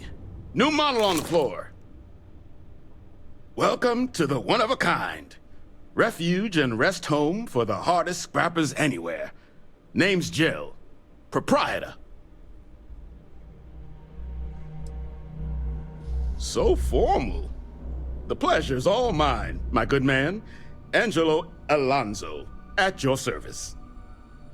You can call me Jill. Can I get you started on a tab, then? Or you here to try and make your fortune in the fields? I'm happy to take your credits however you want to hike them over. No better selection on the planet.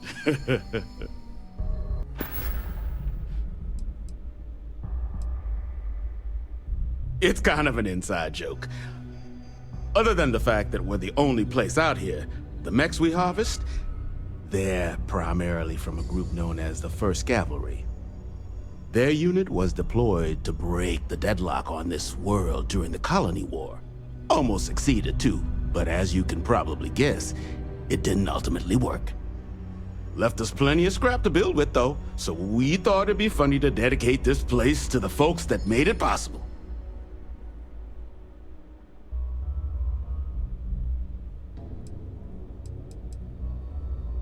So they were pretty widely considered the best damn mech unit in the Freestar militia.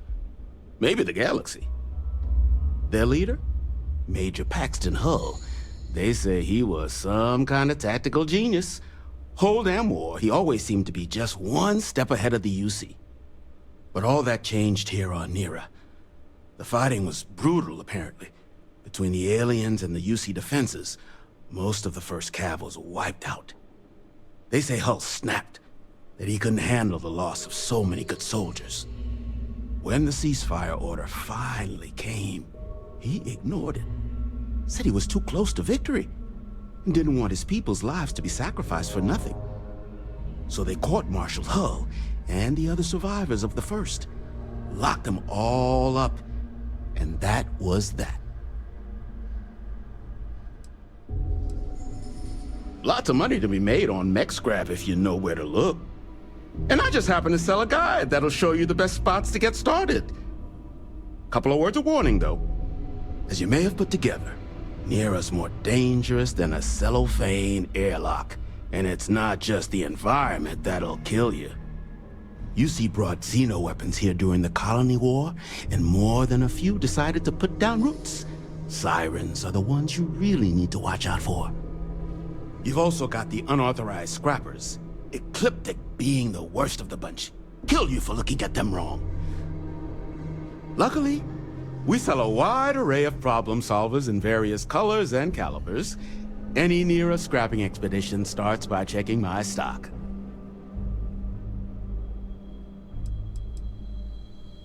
Nasty kind of alien left behind after the Colony War. Pretty much blind. Original ones brought to Niira were all xeno-weapons, but those critters have long since passed. But they left behind more than enough untrained babies to keep the fields plenty interesting.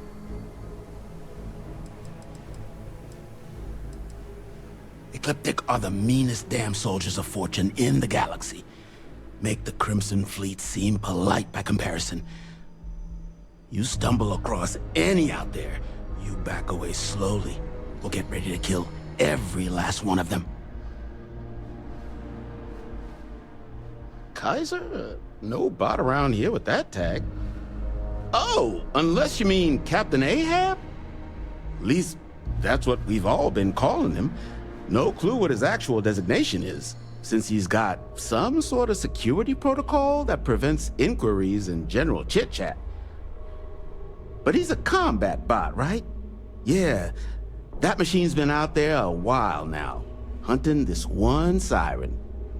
His white whale. But it's been a while since anyone's laid eyes on Captain Ahab, though. Maybe he finally got the thing. Or it got him.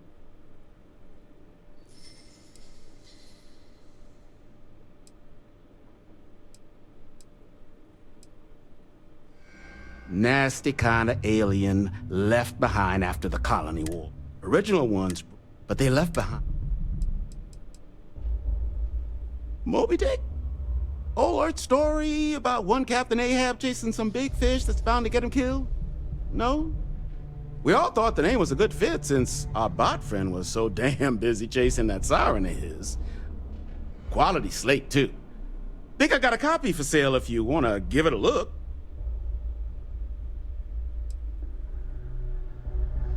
That's where I recognize that insignia. Red Devils. Yeah, Ahab's definitely your bot. So, sounds like you've got two options. You can wander around out there, hunting your bot, little old white whale of your very own. Maybe you find him, maybe you get yourself killed. But knowing this rock is part of what we do here, so if you want to find him a whole lot faster, I'll sell you what I know about this. Kaiser's location. Going rate's a little steep, but I'm willing to negotiate.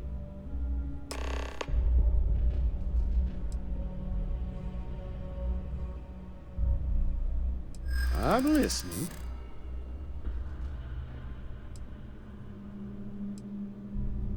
I'm glad you understand the position I'm in here.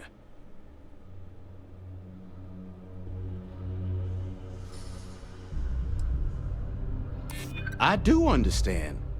I'm trying to figure out a way to help you, okay?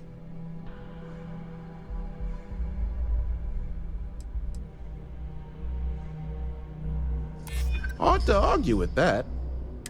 Okay. You made your point. I'll give you a discount.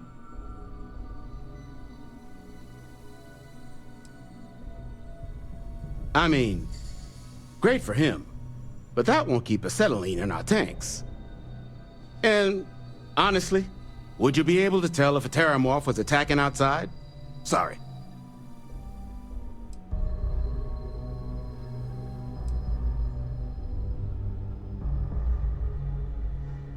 You didn't get this far being that naive. This facility isn't self-sustaining, and you know it. If Terrormorph attacks start wrecking cities across the galaxy, no one's coming to help the salvage yard at the tail end of nowhere. We're all in this. Together. I guess I see your point. Look, I have to make something on this, but I'll lower the price, okay? Pleasure doing business with you. So, last anyone heard of him, he was out near the Syracuse, shipwreck about a quarter-click down the main strip. One of my roughnecks said he heard some kind of beacon. Just keep your ears open. You should find your machine. Eyes open, too. Sirens and Ecliptic out there, and neither takes prisoners. Oh, and corpse retrieval is not included in this transaction, so now you know.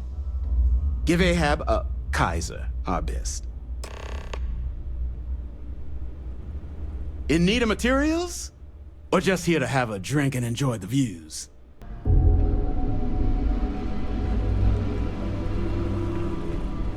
I'm pleased to see scrappers disassembling these mechs. Damn war machines are better off being erased from history.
point for our side.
That's pungent.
rest.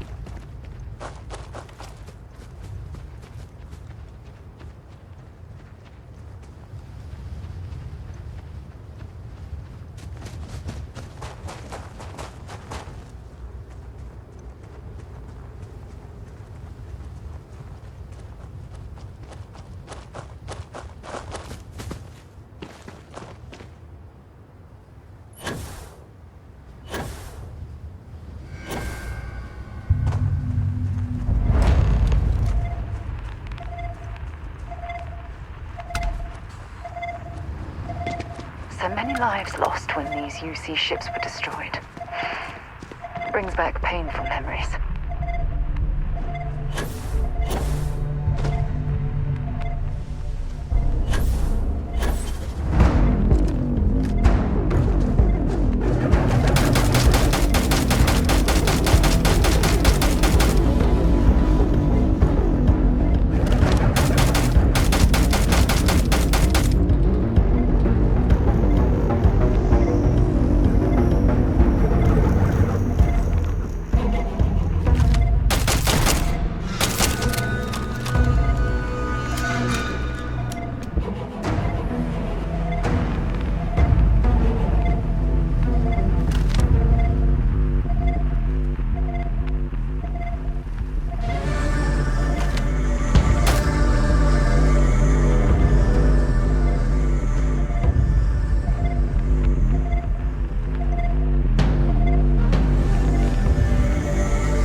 State of this ship.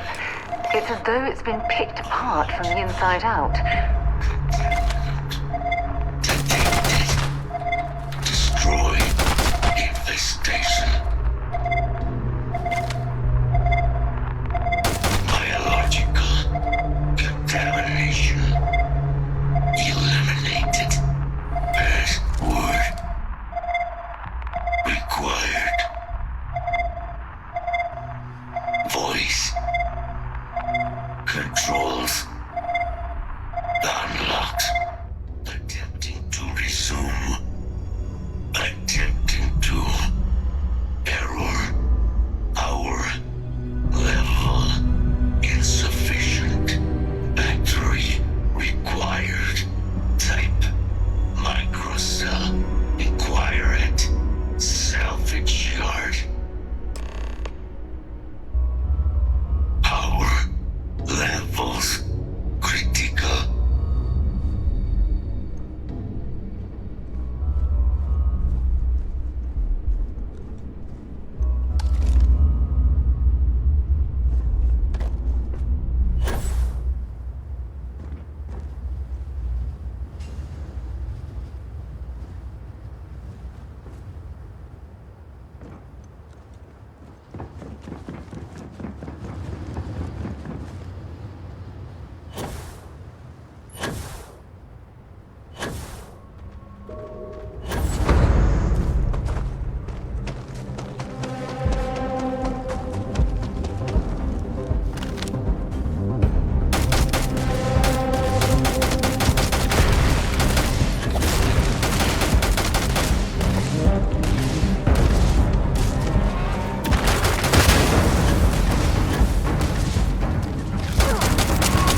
search for anything useful?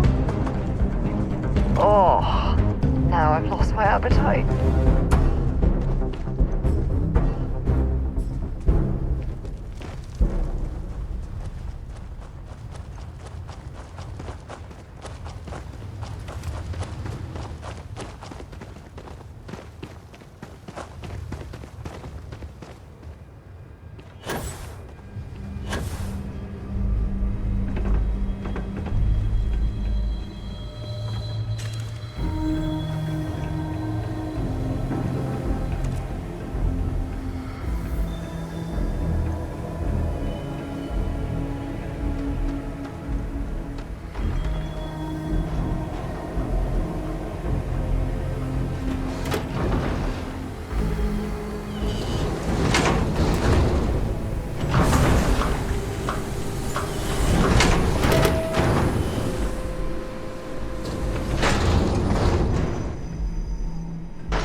What can I do for you? Ah, so that's where your machine's been. Ran out of juice. Heat leeches, wasn't it? Those little stowaways are everywhere on this rock. Suck the power out of a pen light if you let them. But a microcell, that's military-grade tech. I think we might have one, but I can promise you, it's not going to be cheap. You could probably Frankenstein one together using our fabrication system here, but only if you had some quality schematics. So, I just brace for a little sticker shock.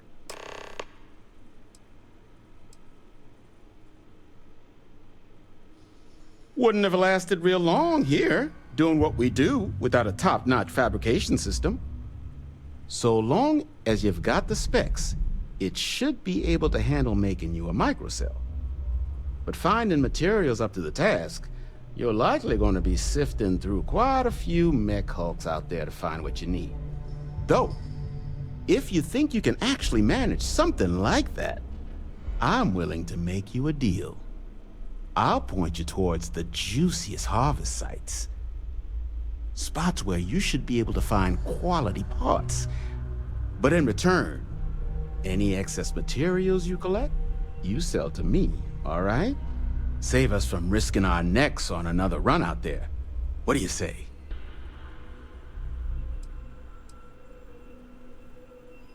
I can't give you a guarantee, but a couple of mech types use microcells to power non-critical systems, running lights, radar, that sort of stuff.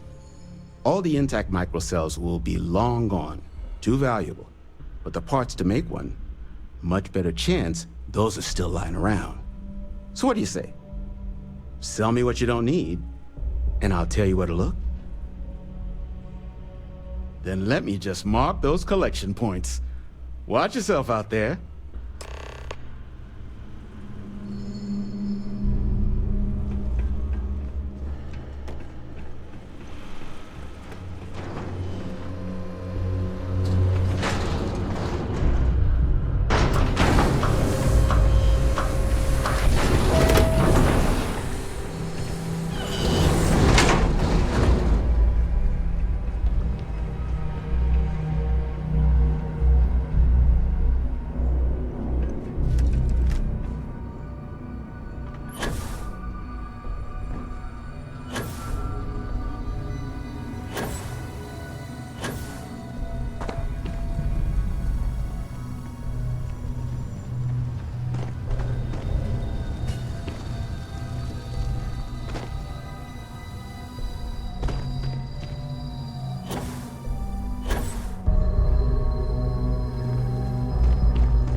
desperate if they've resorted to searching piles of scrap for mech parts.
Don't forget, whatever else you find... I'm pleased to see scrappers disassembling these mechs.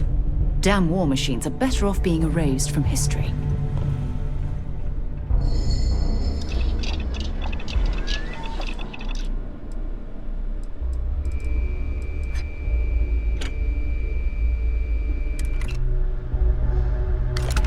Oh, that will come in handy.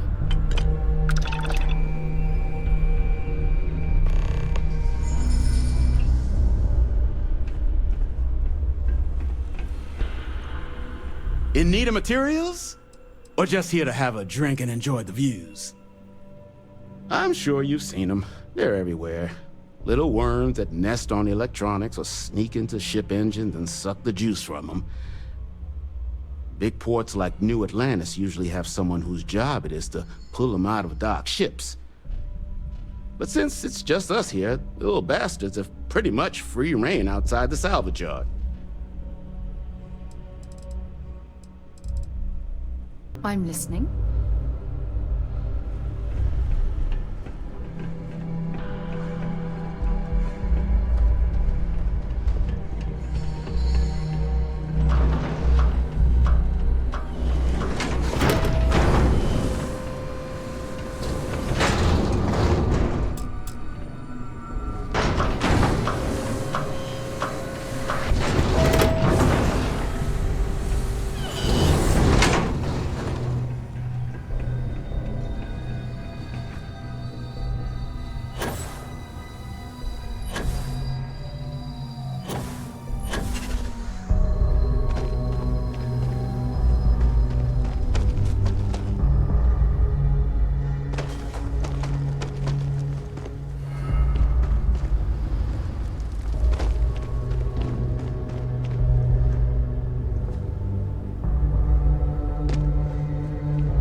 Processing.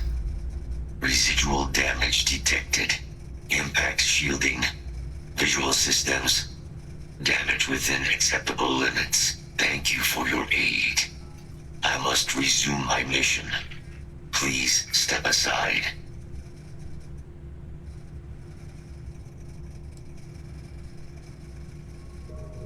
My damage is within acceptable thresholds.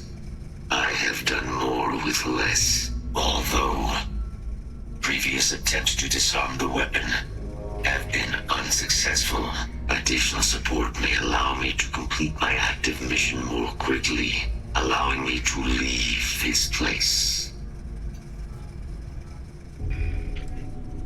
My mission is the disarmament of Unit XW-99. Designation, Siren. Niira's final active Xeno weapon, 99, has proven a far more formidable adversary than its peers. Will you aid me with disarmament? I'm sorry. You're chasing a real, living Xeno weapon. Weren't they all wiped out? They will be. Unit 99 has proven a capable adversary. External support, however, seems the most likely path to disarming it.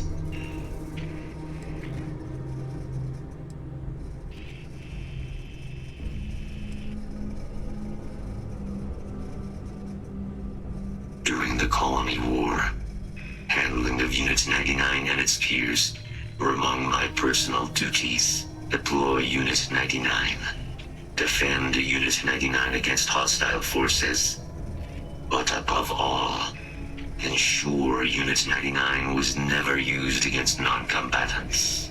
When I was separated from the Xeno warfare team with the Armistice, Unit 99 and its broodmates remained here, causing many non-combatant deaths. So I am here to correct my mistake. I have nearly succeeded in disarming their brood. Only Unit 99 remains.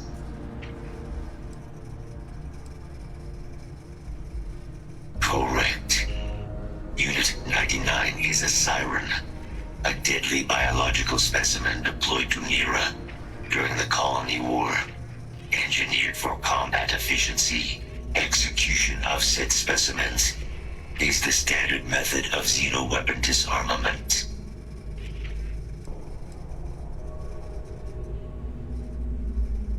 Technically, yes. All Xeno weapons have a control interface, which allows them to be given orders. If Unit 99 were to be subdued, I could wipe its interface. This would prevent Unit 99 from ever being used as a weapon again. That would be technically sufficient for the parameters of my mission. However, it is my personal assessment that Niira would be better off with Unit 99 terminated.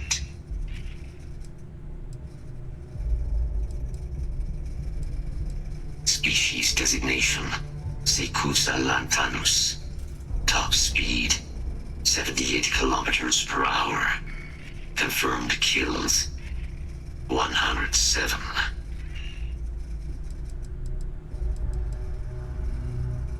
I suggest you meet our foe before rendering a judgment. Let us move.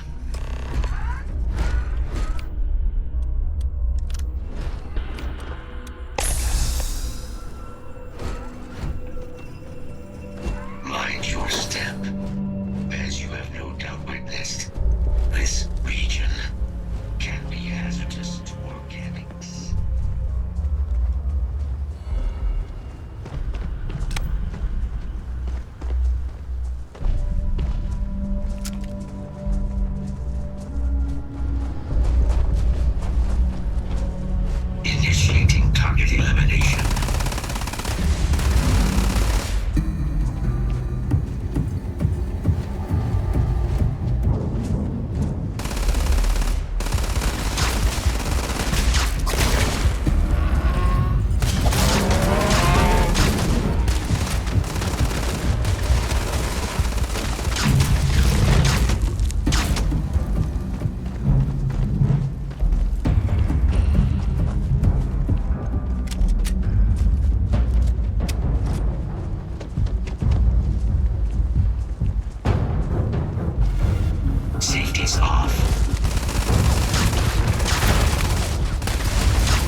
side of that ridge, but it appears to be under the control of hostile forces.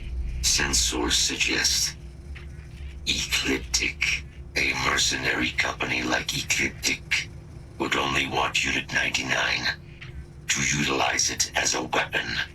This means Unit 99 must be disarmed immediately. Standard procedure would be a frontal assault on the outpost. No quarter given. Do you concur?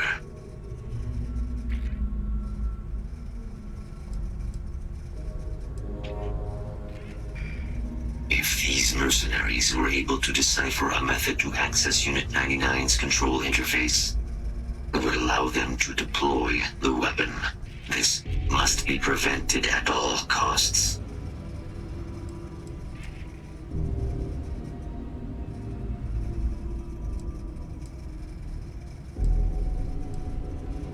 I'll follow your lead, but I have a feeling it's a waste of time. One way or another, Ecliptic is certain to interfere with our plans. Elimination is the sounder course of action, but based on my scans, what you are describing is feasible. Ecliptic appear to have already subdued Unit 99, though they could release it at any time. If you were to eliminate Ecliptic forces, or could manage to seal Unit 99's restraints without being detected, I could move in and disarm the creature's control interface.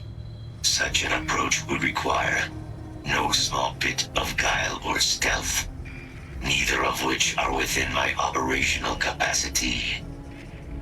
You would have to do it alone. I'm in total agreement. A frontal assault sounds like it's in order. Moving out.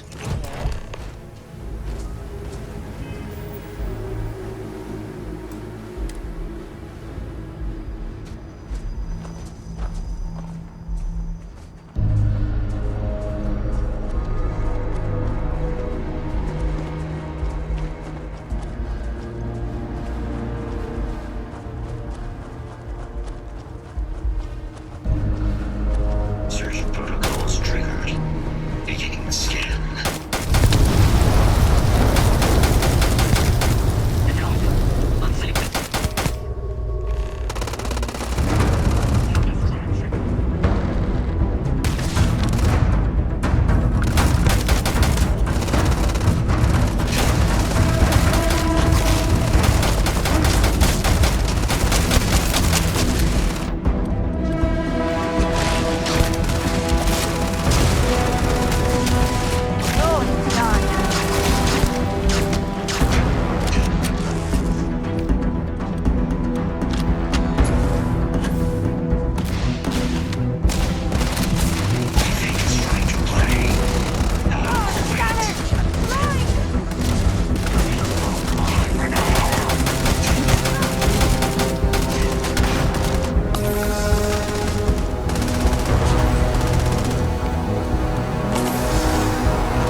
Anything valuable?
Unit 99's service is now complete.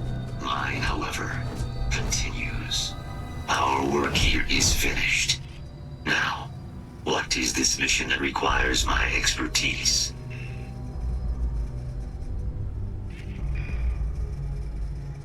A plague of Terrormorph attacks. That is disconcerting. You are docked at one of a kind. I will meet you there.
Apparently someone wiped out that damn ecliptic outpost. That someone, well, it ain't good.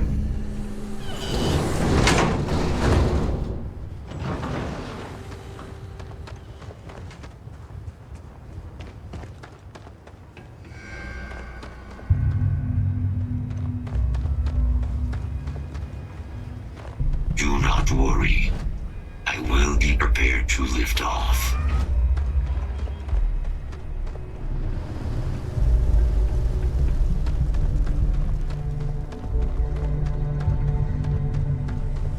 Captain, if you require Of humankind laying waste to a planet in the name of war. The ecosystem here has been totally destroyed. Escape trajectory plotted.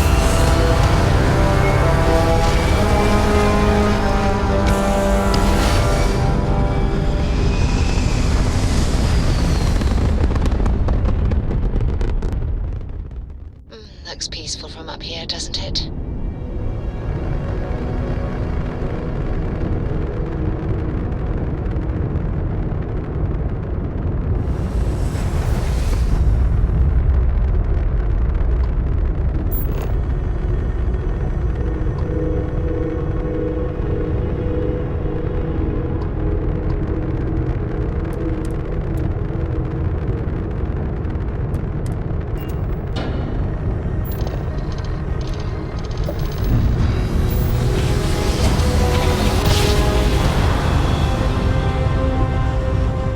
Navigational feedback checks out. We're in the right place. This is United Colonies speaks. Maintain current course while we scan for contraband. You are cleared to land. Enjoy your stay at Sidonia.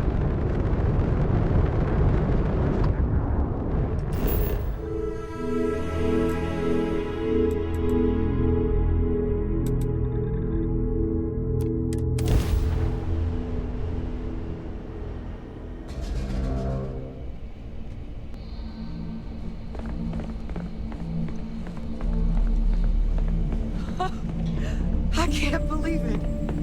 Major Sanon, Dr. Walker.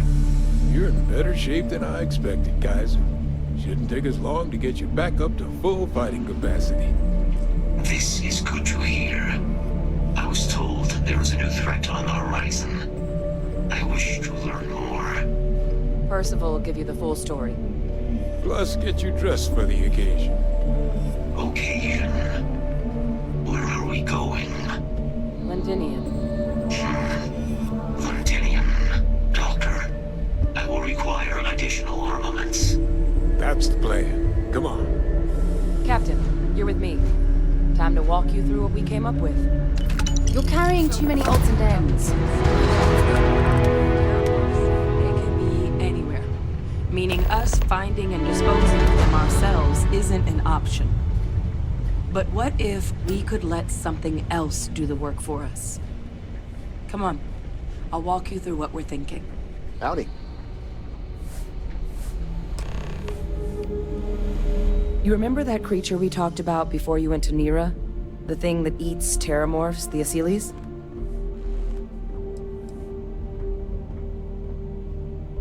Take that as a no, then. Yes, there are. Apparently, the Aceles were bloodhounds for terrormorphs. But when the UC ran low on synthetic foods during the Colony War, the Aceles were chosen to fill in the gaps. We thought they were harvested to extinction. But in the data, the research team found the location of a few remaining specimens. As you can see, what we're proposing is bringing them back. We'd breed populations of them, distribute them to human worlds, and then let nature take its course, using a method that thousands of years of adaptation have already perfected. We could speed up their breeding process using some of the same technologies that were used to create me. We even think that with some time and investigation, we could use the Aceles' hunting skills to track down the Terrormorph transmission method at long last. Find out how humanity spread them and put an end to the Terrormorph problem definitively.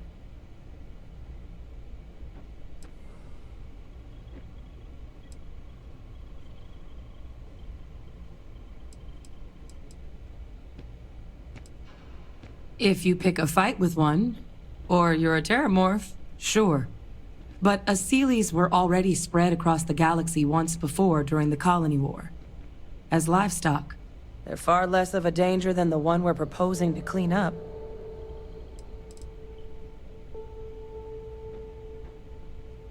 All our data suggests so. Aceles, they're impressive hunters. The few tests we've been able to run, well, they more than got the job done. They're also shockingly adaptable. The data suggests they're able to thrive just about anywhere, and we plan to selectively breed them so they can hunt terrormorphs wherever they're hiding. Which is important, because we did some cross-referencing in the terrormorph data. On worlds where Aceles were present, terrormorphs weren't. This suggests that however it is terrormorphs are getting onto our worlds, Aceles are somehow cleaning that up as well. These creatures are good at what they do.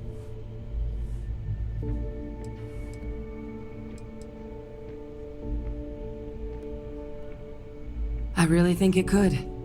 Now, there is another option for removing the terrormorphs from our worlds. It's faster, maybe even more efficient, but riskier. A microbe. Something we could aerosolize, let spread, and have it clean up anything with terrormorph DNA for us, which would include morphs, and we expect their transmission method.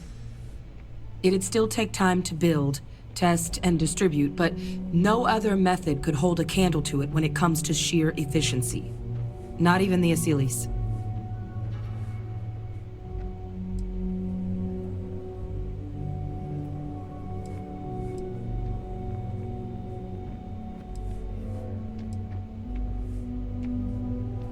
Percival assures me that they're minimal. He'll be able to encode safeguards against mutation in the agent's genetics, so that they stick to the task of cleaning up terrormorphs. But the microscopic world has a tendency to behave in ways you can't always predict. So to say there's zero risk would be a lie.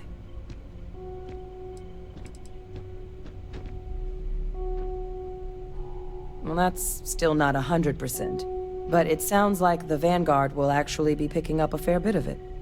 But there's no sense in hammering down those sorts of details before we've made a decision on which route we're taking. Inclined that way myself.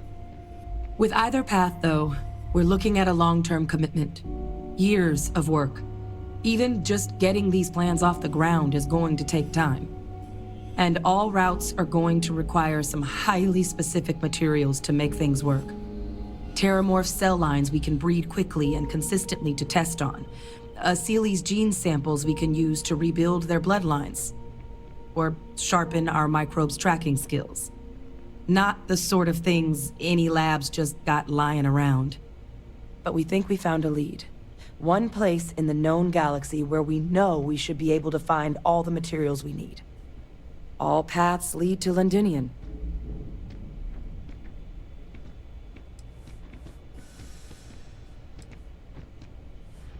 It's dangerous, yes. But Kaiser, Percival, and I, we've trained for this. And you're not so green yourself. And the last thing I want right now is for the UC to stick us with some gung-ho jarhead who's gonna put us and the mission at risk. Captain, you're the reason we're all here right now. You're the person I think can help us finish it. Will you join us on this?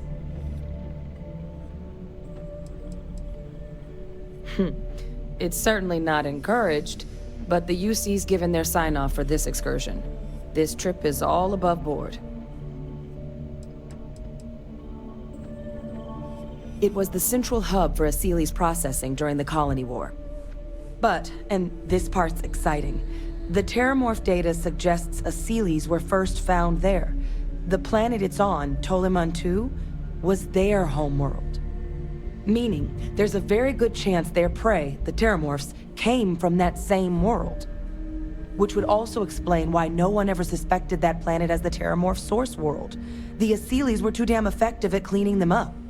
Additionally, it explains why once the Aceles were gone, the outbreak there was so catastrophic. Londinion could very well be where the Terrormorph saga began. And the key to its end.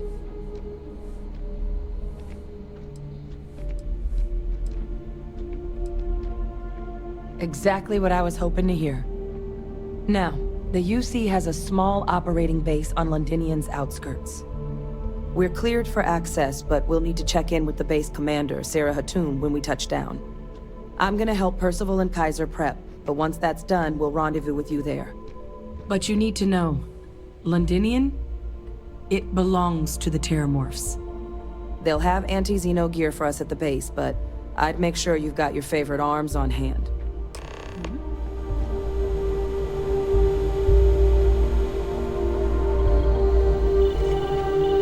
Hey. Talk to you later.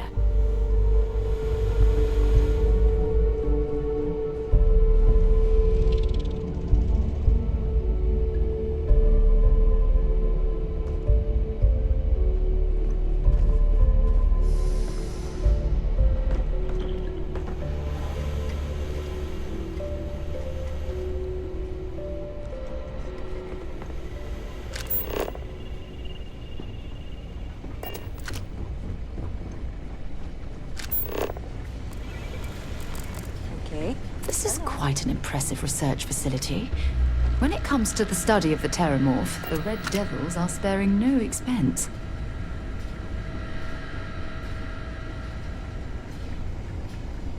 It's a damn shame that it was necessary to reopen this facility. But someone has to deal with the fact that You romanticize a place when you're away from it for long enough. But I forgot what a dust-crusted pit Mars can be. Now you, what do you need?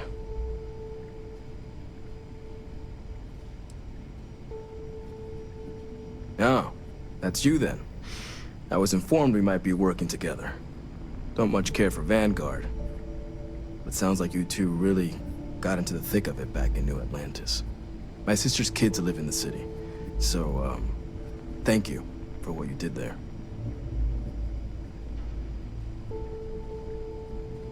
Yeah, they both came through okay. One science division, other's an artist. Effectively useless human beings that would have had no reason to be anywhere near the fighting. Still, would hate to see anything happen to them. Now, what was it you needed?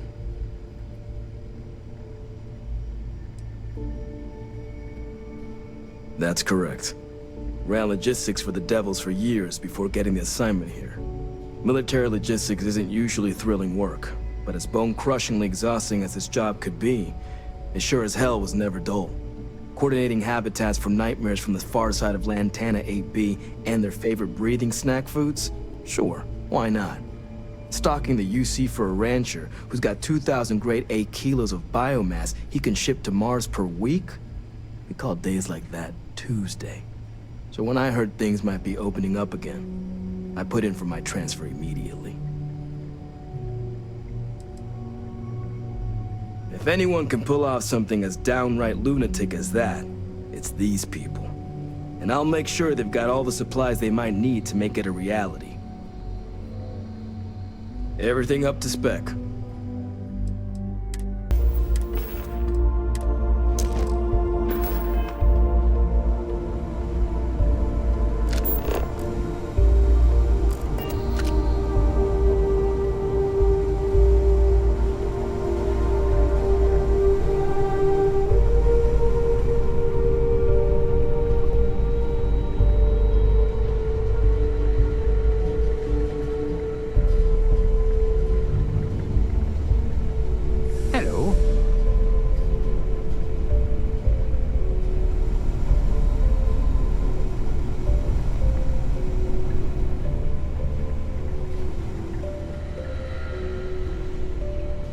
Take care of yourselves. We're counting on you.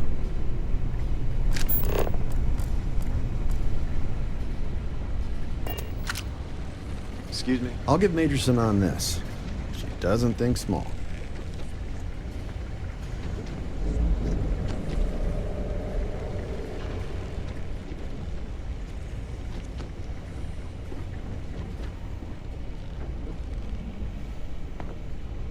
Pardon? Keeping this place humming's a 24-hour-a-day, 687-day-a-year job. You see any safety violations, you come to me. This is not the place to let issues linger. You know, there's more steel in those cage walls than in your average star station. Sure helps me sleep at night.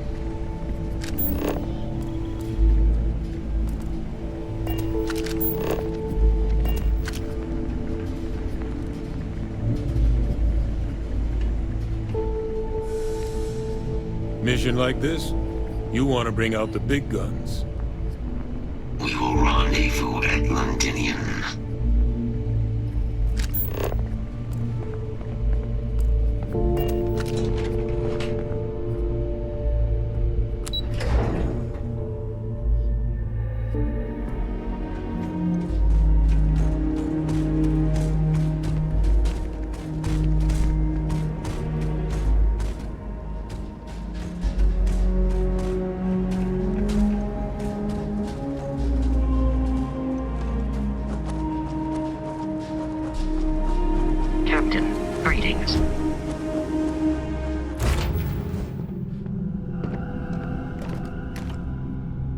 Something you need?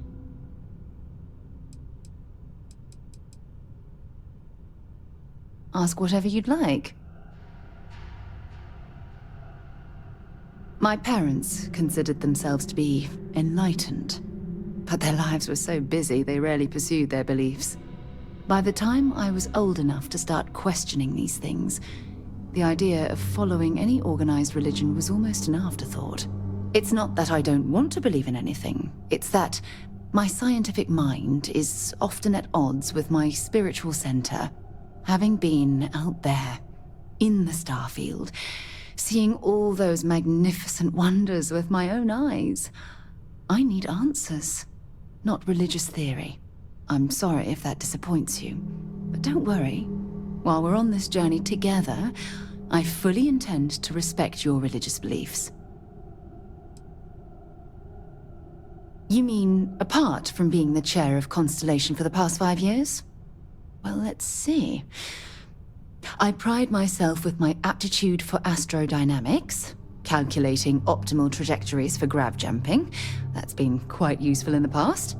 And as far as planetary exploration, my area of expertise is botany. So don't worry, I won't let you eat anything that might put you in the hospital. I'll be here. Goodbye. Orbital pattern locked in.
Toliman 2 is a biological exclusion zone. Nothing down there but Terrormorphs and UC soldiers keeping an eye on them.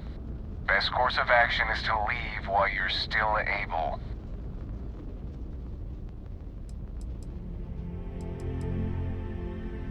Let me check my logs.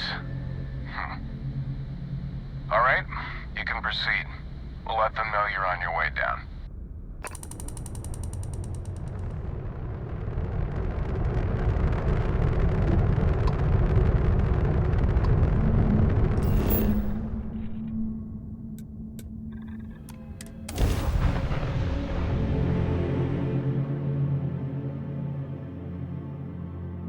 Gear looks green, ready to land.